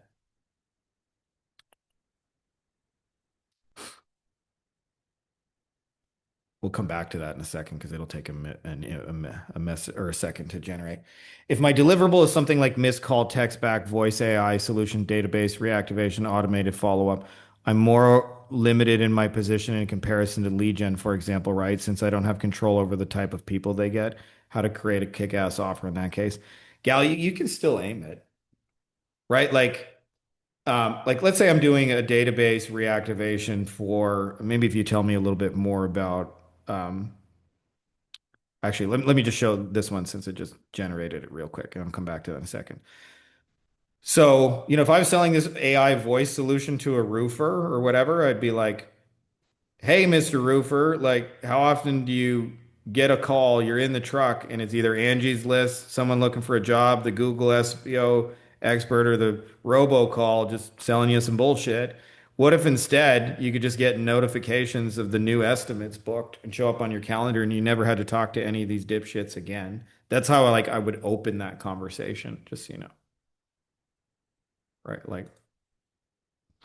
Um, So missed call text back, AI voice solution, database react. So especially the database reactivation, right? Like if you think about a restaurant, if you get a text from a restaurant, and by the way, for those of you guys who've never done a database reactivation, my favorite way of doing it is just thank you.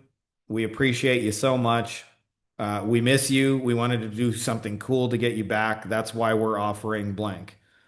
And what goes in that blank is whoever you want to come. So, like, if I was doing this for a restaurant and I wanted to sell ribs, I'd say, "Hey, we got a rib special." And if I wanted to specifically to get people on a Tuesday, I would say, "We got a rib special on a Tuesday." So, if the dentist was doing this, there's nothing stopping them for saying, "Hey, if you got crooked teeth, we have this new Invisalign thing that can help you." That's why we're offering this Invisalign special if you want. By the way, the point of this is not to get 100% of the database to reactivate itself. It's like you don't send 1,000 messages and get 1,000 replies. It's to get the 20, 30 people who would buy that thing to say, me, I'm interested in Invisalign. And chances are they were sitting in their database anyway, but you can always aim those messages, just, especially with like what offer you put in place. On the topic of under promising and over delivering the result, how do we say the right amount? Like instead of full calendar of Invisalign patients, how much should we? I think that actually the best thing to promise on that, John, is one. I always start with one.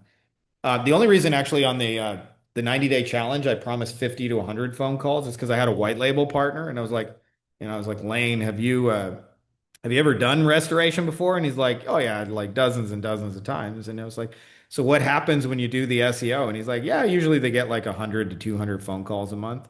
And so I was still under promising. I was like, okay, well, if you can actually get 100 to 200 phone calls, I want to tell them 50 to 100. I would rather exceed that and and that. But generally speaking, like I always show them one. I'm like, I'll bring you, a person like this. And if it's chocolate, they'll like want to jump in on that. Um, that particular hand raiser that I showed Jesse, I actually like just did inside of a group. I don't always recommend doing that inside of a group because you can get banned for it, but I just wanted to know real quick like who would be interested in it. I deleted the post after. Um, Mr. Chef, can I ask you a question regarding this specific thing? yeah. So if we cannot post on the groups, can we do Facebook ads and try to make like a hand raiser out of it? And if yes, shall we divert them through Messenger or should we divert them straight to the Loom video from your Um, experience? I start everything with a hand raiser. So if it's an ad, for sure. Like my first ad is just a hand raiser to go, would you be interested in blank? So like and then always like my transition is to video. Like at some point I'm gonna go, here's my video. Even by the way, even if you've never sold it before, I still like video to have most of the conversation for me, where it's like um usually I don't expect my first video to convert right out of the gate. I expect that there'll still have to be some conversation, which I typically do over text, not calls. Um, but like that's the basic flow of it is get them to raise their hand, send them some info by video, and then like, follow up with text on like hey, what do you think about getting motorcycle cases? And by the way, the conversation, when I push it forward, I like the number one mistake I see people make is they go, so what did you think of my service? What did you think of my video? What did you think of my offer? And it's like, you're not asking, what do you think of me? It's going, what do you think about getting Invisalign patients like I showed you? What do you think Mhm. about your practice doing something like that? It's like, what do you think about like doing the thing? And it just so happens that I'm going to be the one fulfilling on that. So what's the correct way to structure the ad? Like we collect their data, like name, email and stuff, and talk to them after on email or like straight on Facebook Messenger? What's the best? That's kind of a loaded question because there's a lot of ways to win with ads. Usually, like when I'm starting, my first version of it is so what I typically do with Facebook ads when I'm like brand new is I run little 50 to $100 test ads and I'm just testing a hand raiser and I usually keep it really simple and I'm just measuring response. So response can look like a few things. It can be sometimes I don't even have a landing page. I just say drop a comment on this ad. And if they drop comments on the ad, I consider that validated because if they're saying tell me more about it, that's validation. Sometimes I'll say message this page and so like they'll click a button and message us and if we get a certain number of messages, sometimes I'll like make them go to a landing page and fill it out. And what I'm trying to do before I even like try and make sales or anything, I'm validating interest. And so like usually what I'm looking for like $100 is just 5 people to say, tell me more about that. And by the way, my ads almost always have a demonstration. So I showed you guys this image, like if I was trying to sell my AI voice solution, it would have an image like this, like, hey roofer, how often are you driving in your car or driving in your truck? Somebody like this. Um, what if instead you could get these estimates booked into the calendar and you never had to talk to anybody? You know, Nancy, our trained AI voice agent, can do that. If you'd like to hear a demo call to hear what it sounds like, drop a comment below this ad. with the word demo and we'll get in touch. And I'm not trying to make sales, just so you know. I'm just Mhm. trying to see like, is that the right angle that makes them want to raise their hand and say yes? Because sometimes just changing the detail from I'll get you an estimate booked to I'll get an estimate booked in the rich neighborhood is like enough to like dramatically swing that ad. Um, and then what happens is if their interest is validated, that's when I build out complexity in terms of campaigns where they have multiple steps. So now I will start targeting the same person with like 7, 10, 20, 30, 50, sometimes 100 different retargeting ads. And there'll be a mixture of like a demonstration ad. So I'll show stuff like this where I'm trying to show them my solution is real. There will be ones where I'm trying to indoctrinate them into like what I call like explain the new plan. Like this is how we're going to get you this result. There will be ones where I address like objections and their reasons for saying no. So like in the case of AI voice solutions, I'll tell you two of the real objections. She sounds like a robot and I have to change numbers. So like two of my ads would be like, you're probably wondering, does she sound like a robot? No, she does not. Here's an example of her talking. Does she sound like a robot to you? Could you even tell? And then another ad might be, do you have to change phone numbers? No, you do not. And I build out the complexity, but I start with validating the interest, like basically like, is this chocolate to you? And so when I'm starting Facebook ads, they're just like little 50 to $100 hand raisers. And then once I see, okay, now I actually am dialed into this is something they're interested in, then it'll have a full-blown web page and I might have testimonials if I got them or an example demo number they can call. But before I even get there, I would just want to make sure I got the angle of it right. Gotcha. Thanks a lot. Um, and this, by the way, the other thing with that is it allows me to not piss away a bunch of ad money.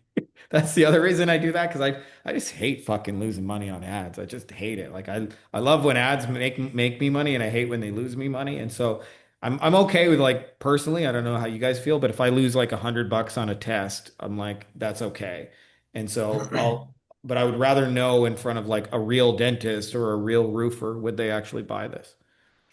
Regarding this losing money, you said that when you started the challenge, you had a white label partner. And I think I'm not the only one. I'm really afraid to go into the lawyer's field because the ad expenses is going to be so high to generate a lead right now. And do you have a recommendation of a white label company that can fulfill for us or something like that? Yeah. That you feel comfortable to share, obviously. Yeah, I got everything for you guys organized here for not just white label, but also like software as well. So if you guys want to know what tools you need to use for all the shit, I'll give you guys a link.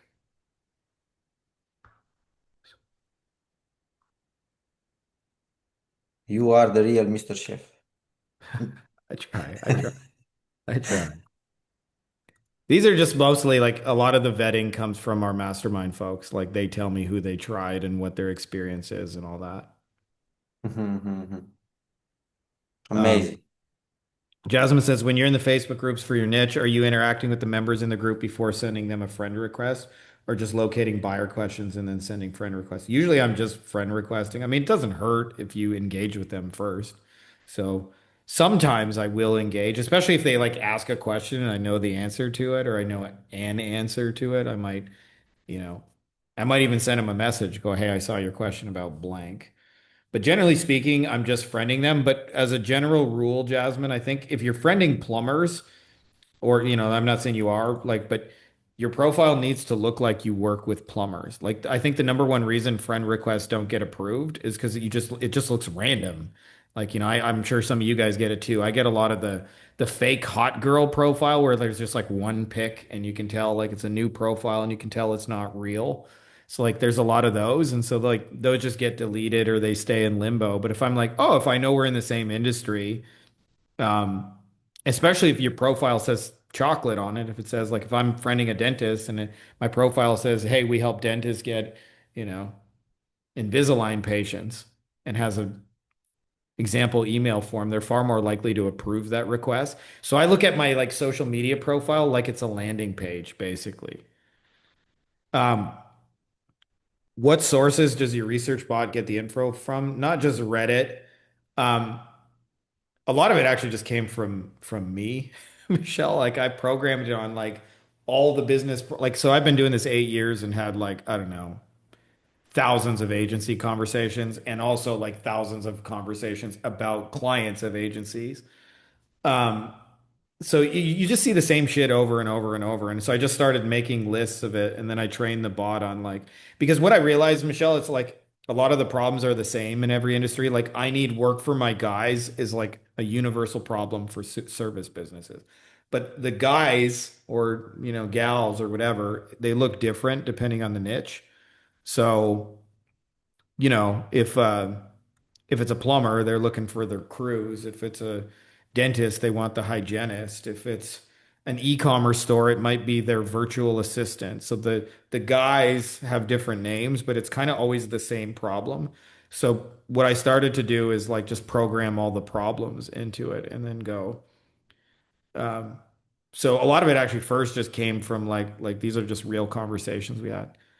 Where will this recording be posted? Yeah, I'm going to put it on YouTube, Dwight. Great info on validating demand. Thanks so much. That's the biggest thing that we're doing, Michelle, is before we build it, we're validating demand. I'll tell you guys kind of a painful story for me personally, but it's a real story. I was sitting with a buddy. This was like, I don't know, like 20 years ago, and I'd just gotten into SEO and I was really good at ranking websites. And that was like the only marketing skill I had is like I knew how to manipulate Google. I didn't know how to sell. I didn't know how to make offers. I was like, I could make a basic WordPress website, but I knew how to manipulate the fuck out of Google. That was like my one skill. And a buddy of mine he had just become a mortgage broker, and I was like, how's that going? And he said to me, he's still a mortgage broker to this day, like 20 years later. But he said to me, he said, it's good, but it's kind of a pain in the ass because I have to buy these leads. And it's like the only way for me to generate business right now. But he's like, they're not exclusive leads and they sell the same mortgage broker info 20 times. And I'm paying like 30, $40 a lead. So like I was an engineer, so I did math. I'm like, you're telling me one person's contact info is worth $600 to $800 like reselling leads? I was like, say what? So I got this idea that I would create a mortgage search engine where you would go there and put the details of what you're looking for, and it would um, output all sponsored listings, and those would all be paid $30, $40 sort of transactions for me. And I spent 14 months ranking it. I worked my nuts off. Like even back then, mortgage keywords were really, really competitive.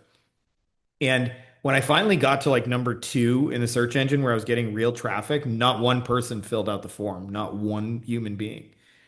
And I consider it like my worst failure in business because I didn't have chocolate. I built something that nobody wanted because I was like solving a problem. Like nobody sat in a cold sweat going, where am I going to find mortgages? They're like literally everywhere. You go to the bank, they're offering it to you. Mortgage brokers, you go look at a piece of real estate.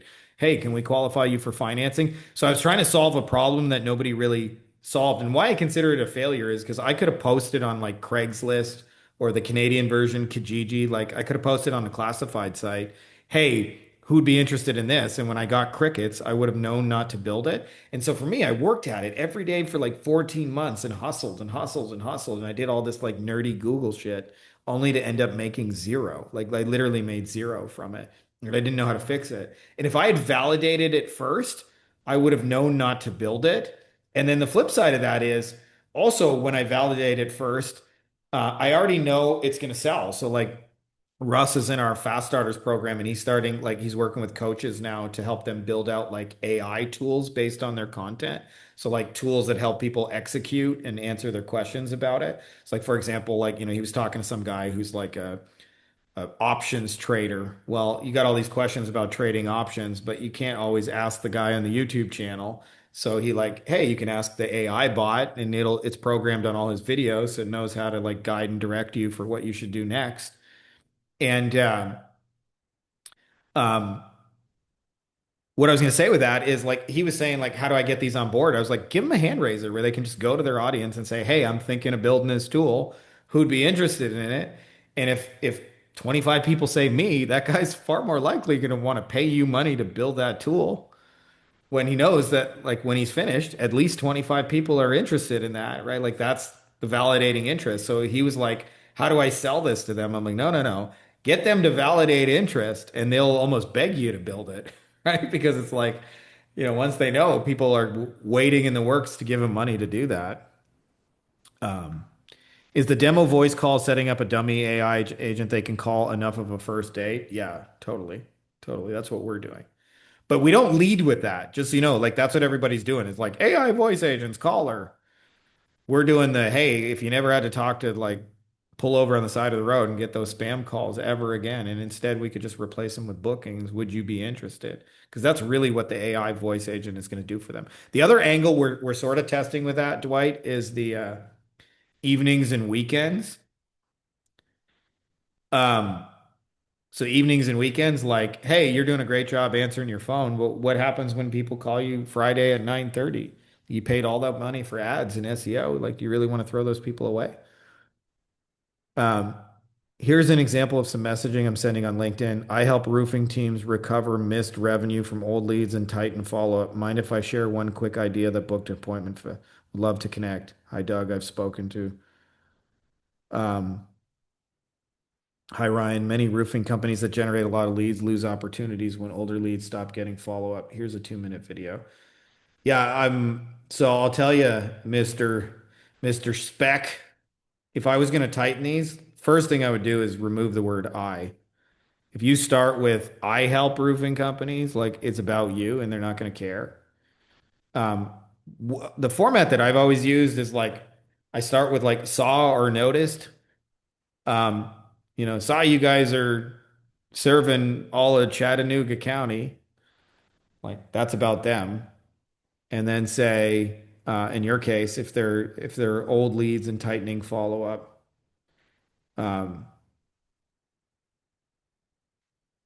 so their team doesn't have the bandwidth for long-term follow up. I would say not even the bandwidth. Like roofers don't want to fucking do follow up. They want to climb on a roof and bang in shingles. That's why you became a roofer, not so you could do marketing follow up. But I'd just be like, how many half-finished estimates are your guys not calling because they're roofers? What if I just called those people for you? Like, would you be interested in hearing something about that? Like, that'd probably be the kind of general angle I would probably try that. Frankie's friend list is entirely fake girl profiles. Yeah, totally. Say they always have one profile and they often have like two first names. Like, I don't know who's teaching that strategy. Sam Carlson and I get a laugh about it, but we get a lot of it. Thanks so much for all the info. I bought a few of your products. I just can't go to a live event. It's all good, girl. By the way, just gonna throw it out there. We do have a live event if you guys want to come. Um, but we're really just the live event is working on the implementation of this. You guys are welcome to take this and go run with it on your own. Like I said, there's nothing for sale today, other than I'm gonna give you a gentle invite to come hang in person. And I can see some people that already are. Jesse's coming there. Um,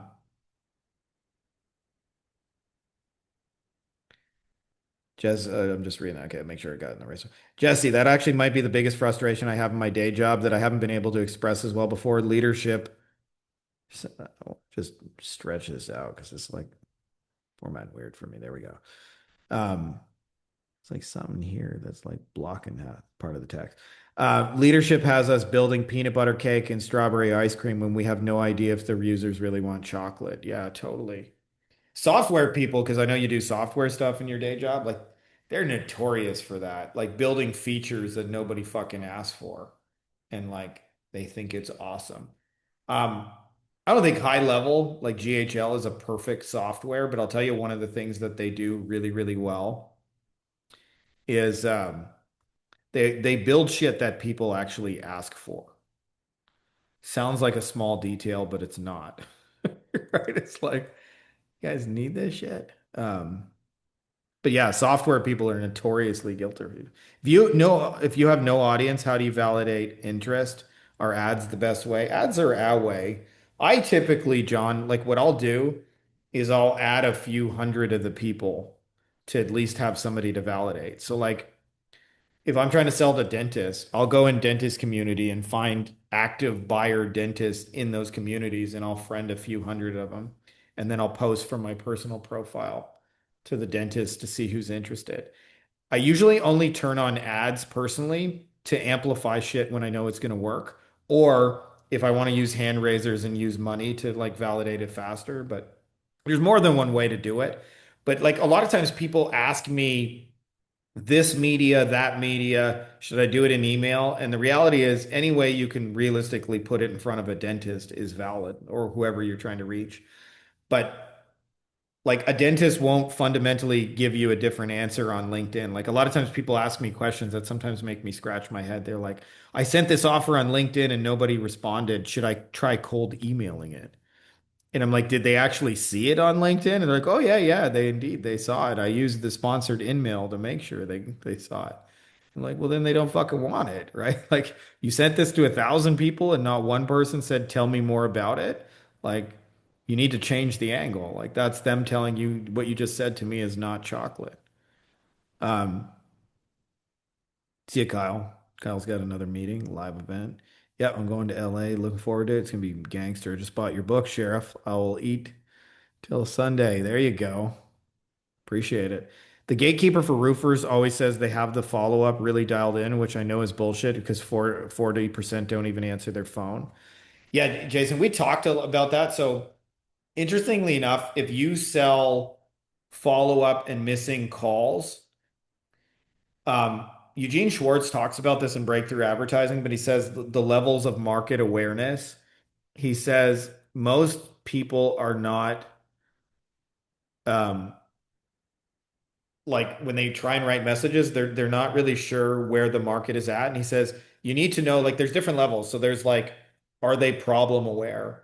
Are they solution aware? In fact, one of the reasons why like selling client stuff is easier than selling your own is because client stuff is solution aware. So like for example, if you get hired by a plumber, people know what a fucking plumber is. They know what a plumber does. They know how to find one, right? They're solution aware. So like it's a very simple, direct just make a fucking offer. Hey, we'll be at your house faster than the other guy, and we will put everything in writing, and there'll be no hidden fees. Like that offer will work, just so you know. Um, but our stuff, sometimes they're not even problem aware. And in your case, they're not. So like I had a real example where I was talking with an attorney and they said the line, like my mentor Ken and I used to laugh about it, but he said, I close 100% of the cases I get it. He said, if it's a case I want and they call me, I get it every single time. Now, mind you, like they do have higher than average closing rates because they got a really easy, you don't even have to pay unless I win money kind of promise. But like you said, like half the time these fuckers don't even answer their phone. So he said that line, and I had never really done this before, but I just like after we finished the call, and this was years ago when I still did calls.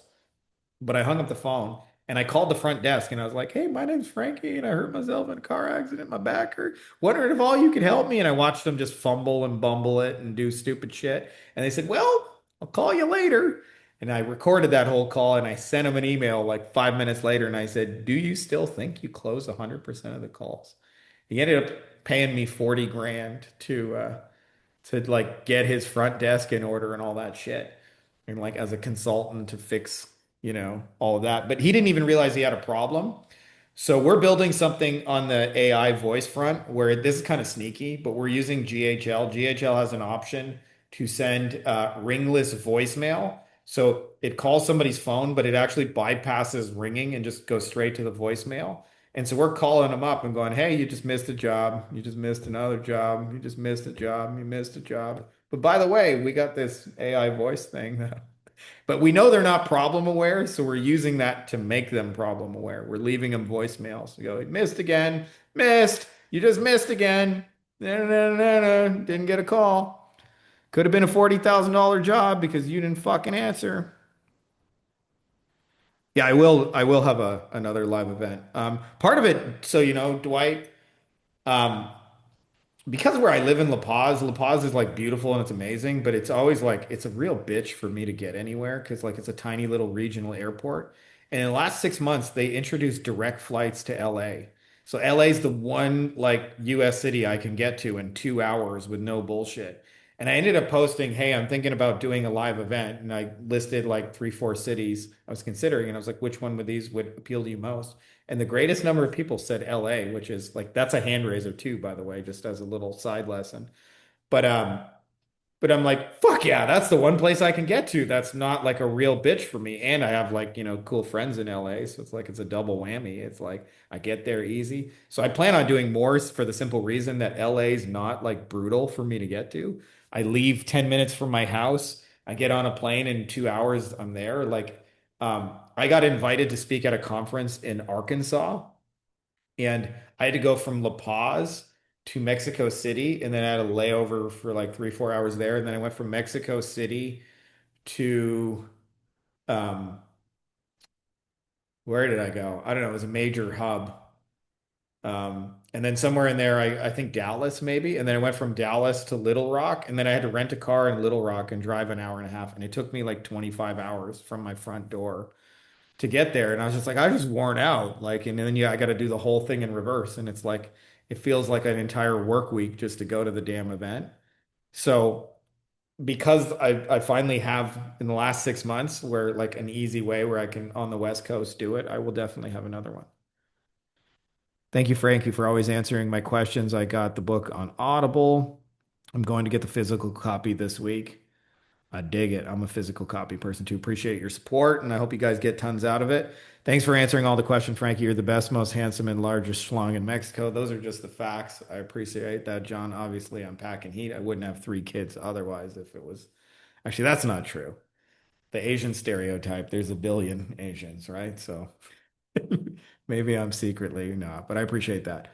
Um, Speaking of books, I just bought Passive Income Bundle. I just started, but already eye-opening.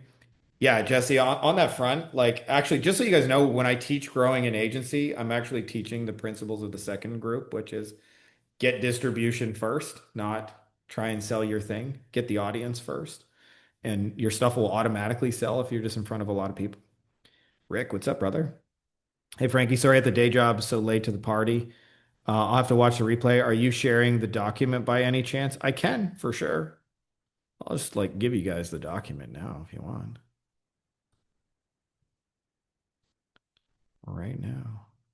My GDoc. GDoc's my lazy way of making Google slides. It's just like a brain dump. I used to do like fancy PowerPoint presentations and shit like that. And I'm like, I don't give a fuck anymore. Put this in the chat. There you go. It says GDoc.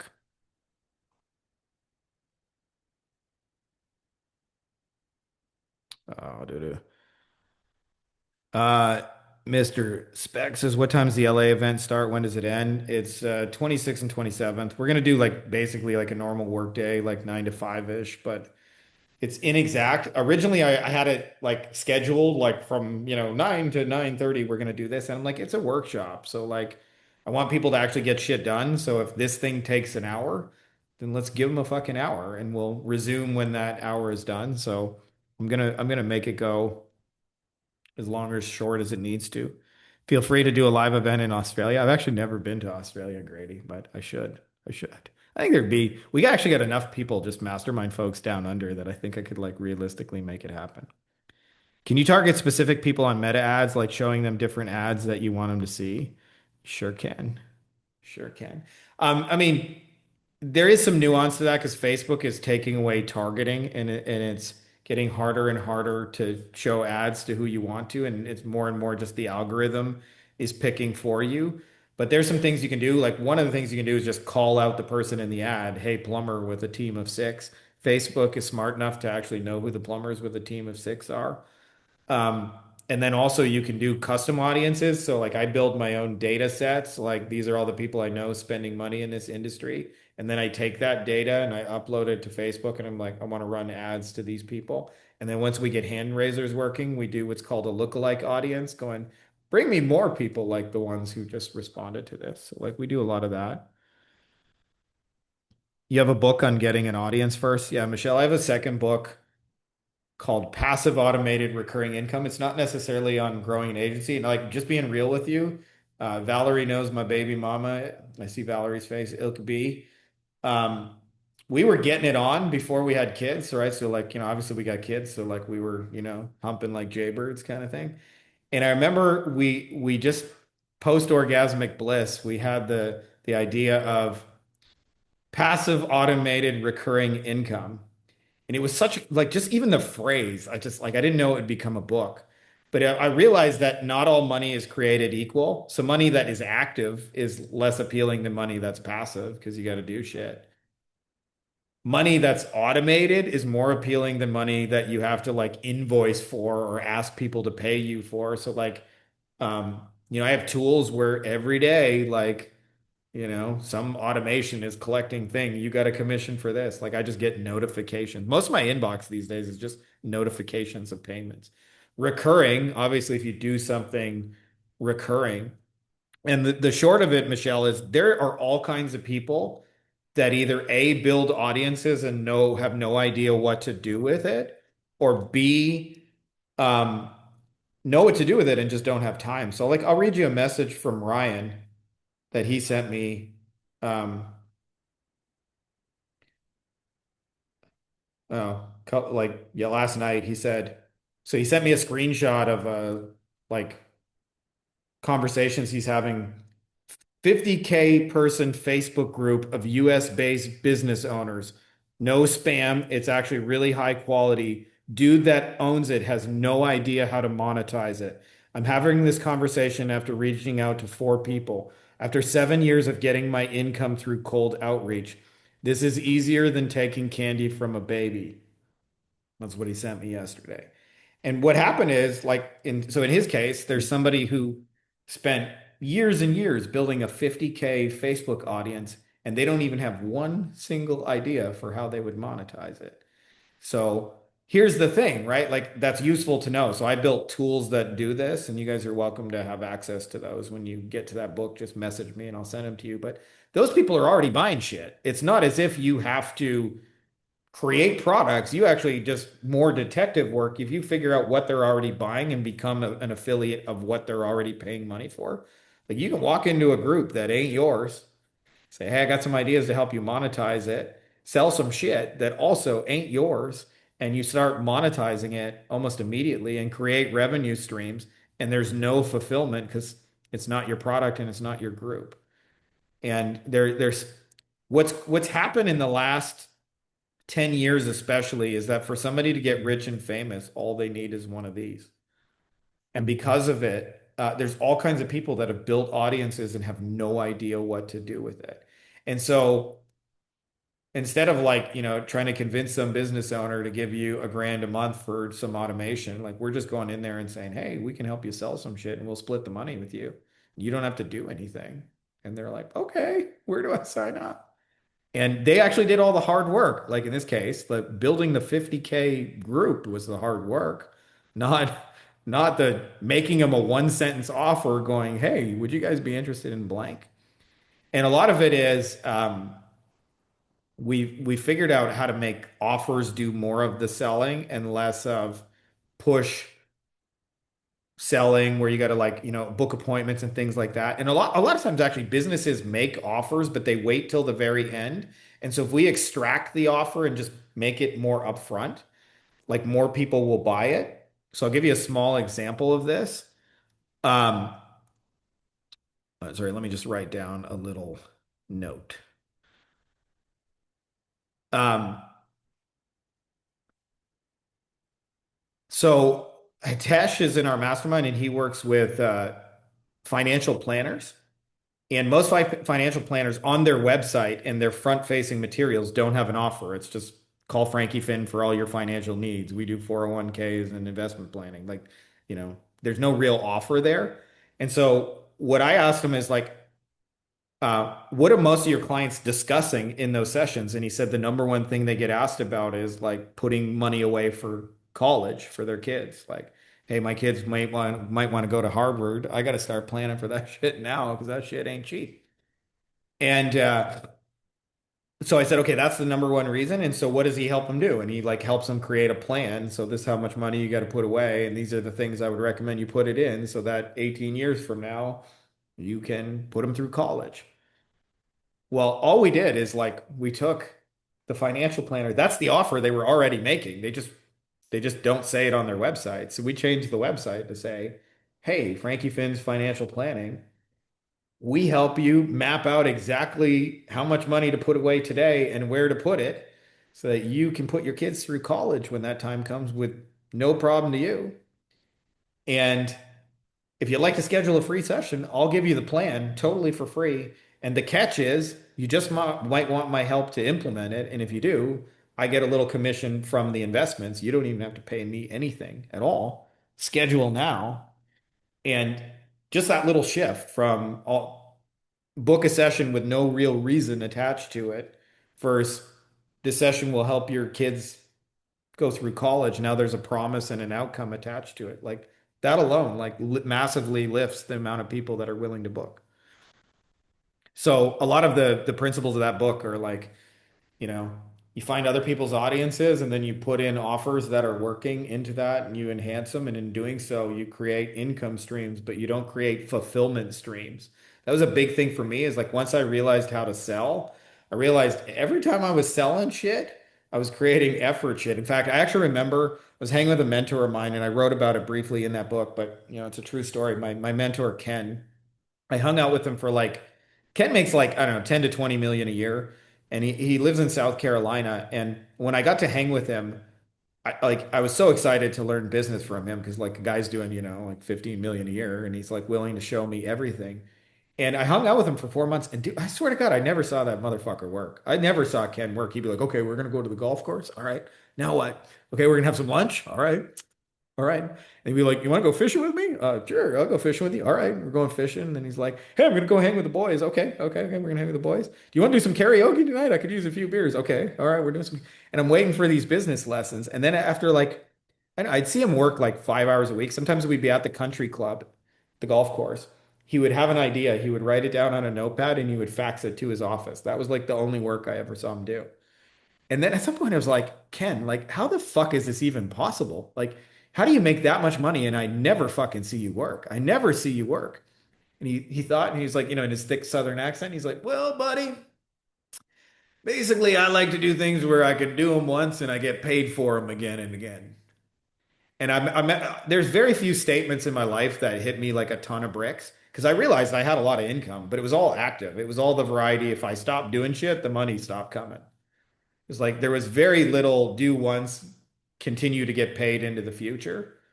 And when he said that, I was like, that's what I need to shift to. And so like the book is like my 10-year journey figuring that out. Is like how do you actually create revenue streams that operate independent of you and continue to compile into the future without you. They're just like little money machines that run in and being totally transparent with you guys, I had an ayahuasca vision. I was hanging with my master shaman in Peru. We were drinking some ayahuasca, which, if you've never done, is hardcore psychedelic. And he said most people conceptualize of wealth as a number in a bank account that when it's big enough, you'll feel secure.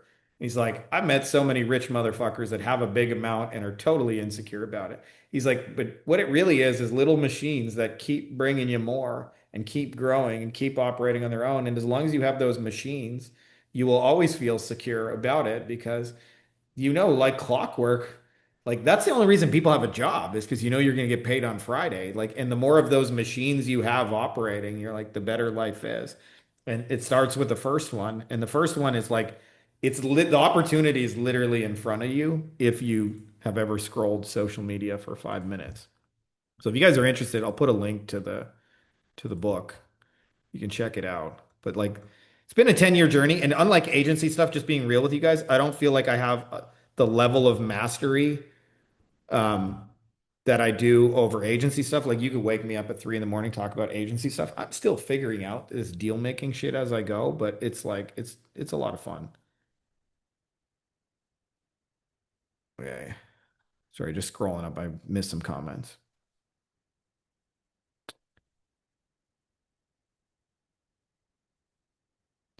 How do I do presentations so well? Do you just script or have talking points?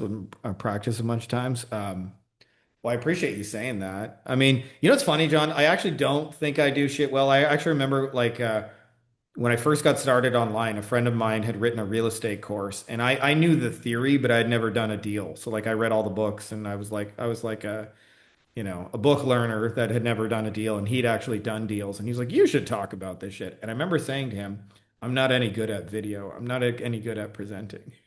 That's 20 years ago. There's a lot of practice that's gone in that, 1,000 videos and stuff like that.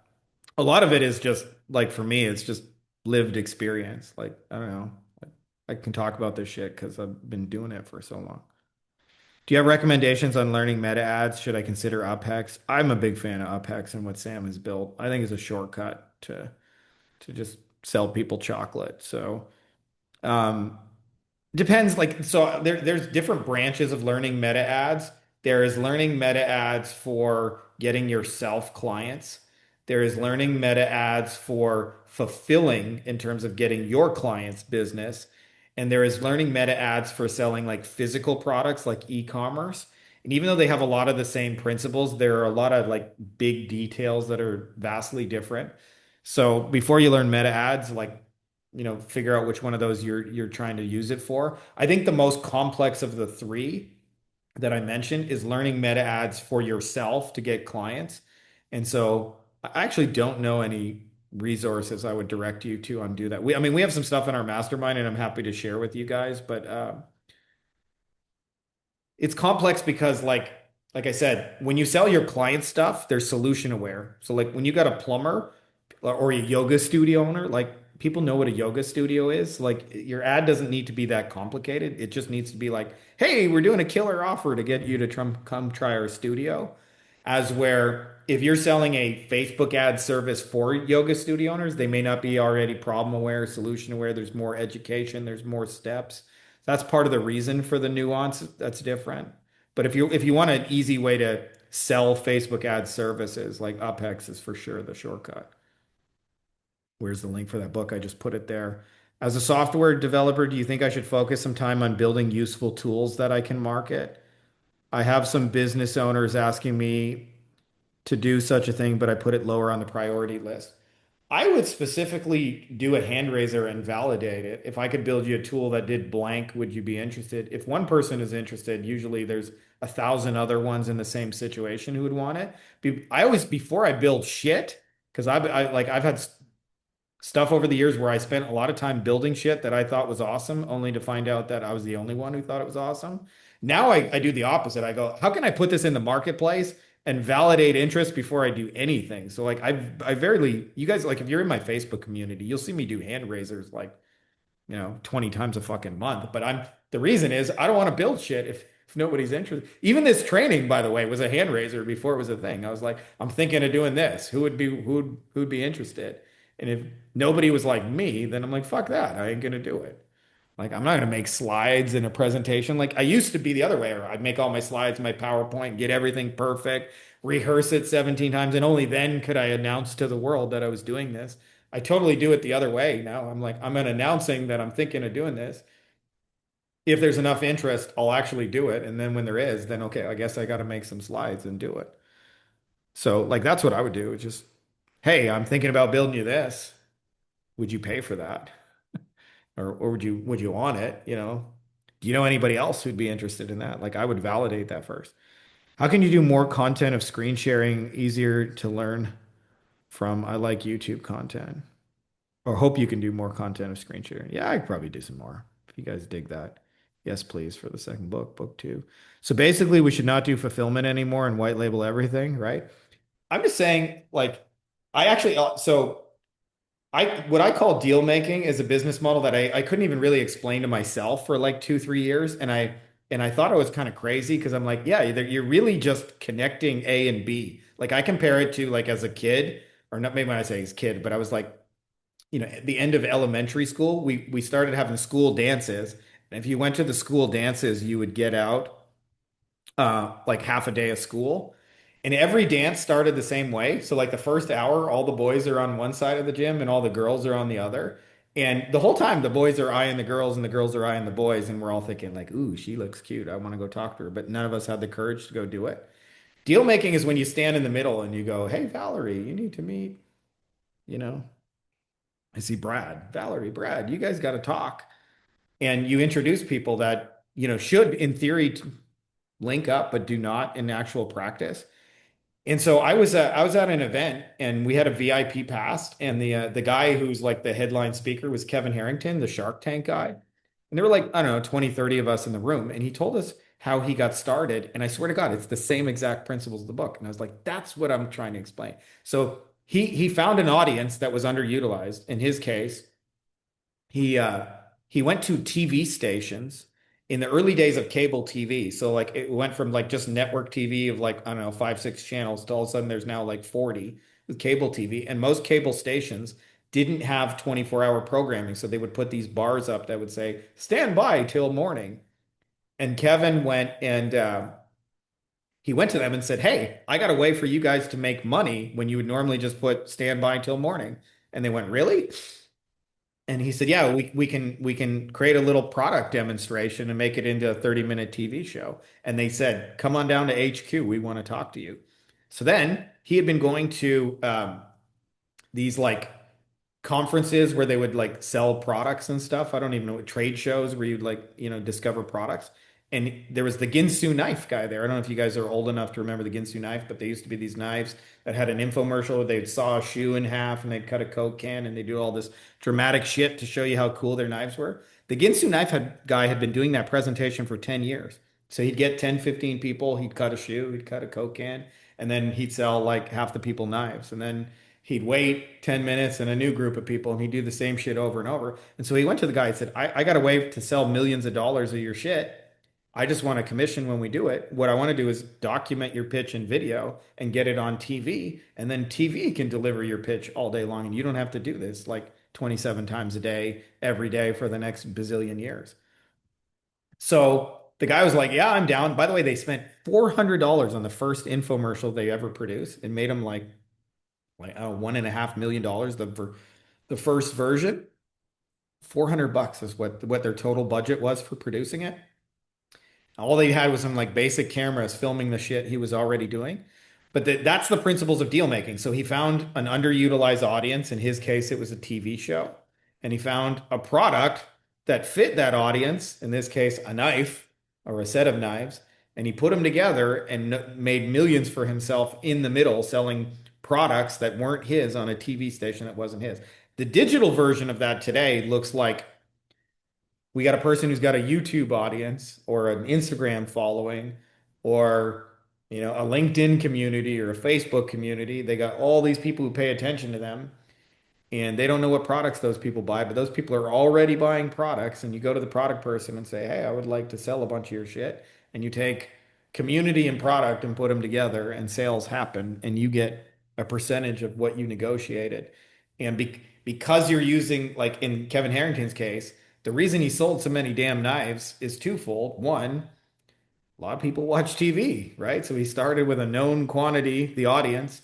And reason number two was um, Ginsu knives were already selling. He like took a product that was already selling and put it with an audience that was known to watch shit, and he put two things together and just negotiated. And so it's an advanced level of way of thinking about it, but you don't have to do fulfillment if you don't want to. And I think it's really great for people who like selling more than fulfilling. If you like selling more than fulfilling, if you like extroverted talking to people, like deal making is just like, if you're more introverted and you'd rather be like what I call the back of house in a restaurant, like you actually do the technical stuff and work, it might not be the best model for you. But if you like selling way more than actually like, if you like making promises way more than keeping promises, like deal making is great because somebody else has to work. Like when Kevin Harrington sells a knife, it's Ginsu Knife's fucking problem. They got to worry about shipping and fulfillment and customer service and all that shit. Like you don't do any of those things. Does the book bundle cover all three Facebook group micro tools and royalty checks in 2 hours? Are those bonuses additional to the book bundle and their combo product? There's some combo stuff in there, Valerie, but I mean, you just shoot me a message. I'm easy peasy. I buy everything. Yes, I love you, my dear. Listen, I buy your books. I need to understand what you're offering. No, but Is you've taught it me going so to much include cool the real other? estate shit over the Stop it, years. stop it, stop I it. Is make it just going to as much money include off your shit. is it going to include the other two books you have as far as the book bundle? Like, you wrote two versions of your first one and There's then the some second. bonuses in there, like Okay, that do that I need to like order, please?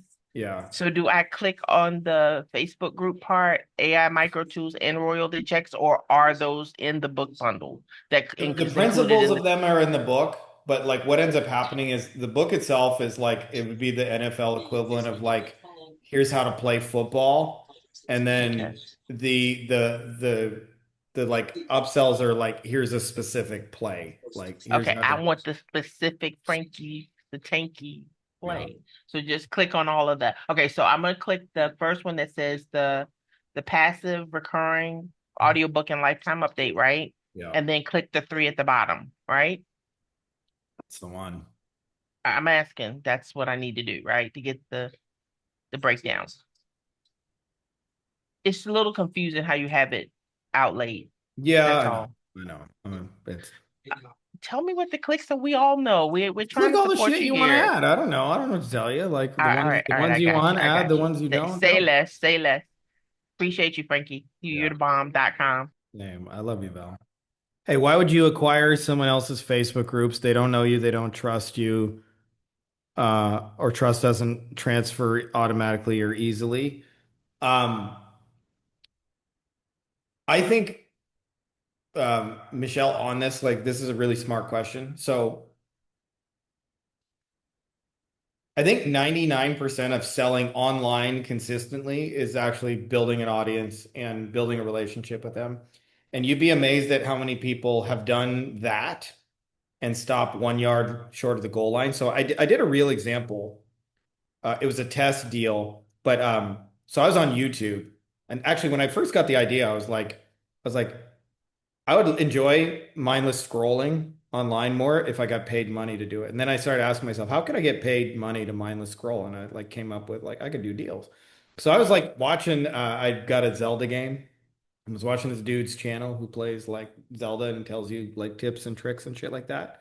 The guy had something like across all his videos, he had like 200 million views for all these like Zelda videos. Guess how much monetization he was doing other than just like basic ad revenue? Zero.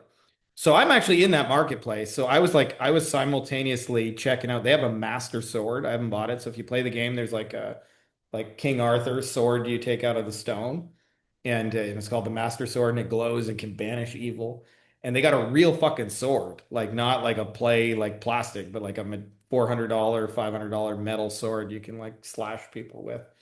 And I was like, I want that. And I got the idea. I was like, man, if this was my channel, I would be selling swords because like people who play the game, like a percentage of those people are going to want the fucking sword. And so I messaged the dude who had the channel and I was like, dude, I want to help you monetize this and make money. Can I help you sell some shit your audience will completely love and just I'll just negotiate a little commission for myself. You never have to pay me anything. I'll send you checks kind of thing. And he was like, yeah. And then I messaged the sword guy. And actually, one of the only times you ever get rejected in deal making is because you're usually trying to give people money, not ask them money. Like when you're trying to sell agency service, you're saying give me money, which is part of what makes it hard. Or jump on a call, you're saying give me time or give me money. But in deal making, you're saying I want to give you money. So like the doors tend to open a lot faster. And the sword guy didn't want to play ball because he just said like I'm at my manufacturing capacity limits. Like I literally can't make more swords. But I was like, just as a little test, showing people what's possible. So I guess it was a failed deal, but like the principles apply. I was like, let's sell some swords on this guy's channel. So part of the reason is like it don't really matter if they watch videos about the Legend of Zelda, like they're already into the fucking sword. So I'm just like putting it together. Like those people should logically talk to each other. And then the other reason is often like we're giving them money. And then as far as acquiring Facebook groups, often the group itself has a level of trust. Like there are communities like where you know if you go there, you're going to get good answers and good information and things like that. And you'd be amazed at how many people their communities are worthless to them because they never monetize it. So they're literally making zero and they have to delete spam and break up internet fights because people argue in the comments. And at some point, like we've had people like as a practical thing, Michelle, like I think of Max. who came here to hang with me in La Paz. Like he has a guitar group he monetized. He just went to a guy who had 100,000 person guitar group and said, "Could I buy it from you?" And the guy was like, what kind of offer?" And Max said like, I don't know, like $80. I don't know how he came to 80 US dollars, but the guy's like, sure, $80 and it's yours. And then he just took over a guitar community and now he's like putting in affiliate offers, who's interested in this guitar, this amp, and all those kind of things. And he's selling music products in a community that he just bought. And it's way easier to buy 100,000 person community from somebody who got tired and burnt out from it is than it is to build one from zero. So like that's kind of like what we're doing with them. I hope that makes sense. I don't know if that fully answers your question or not, but I hope we're in the ballpark.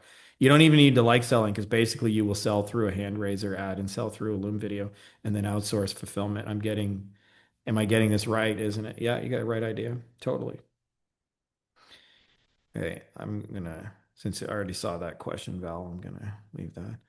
Jesse says, I didn't do the upsells because I already had some of them, but got the auto book too. Yes, thanks. Cool. I appreciate you guys. I'm going to just hit end recording. I'll stick around for a minute, but I never like to make daunting 8-hour videos for people to consume.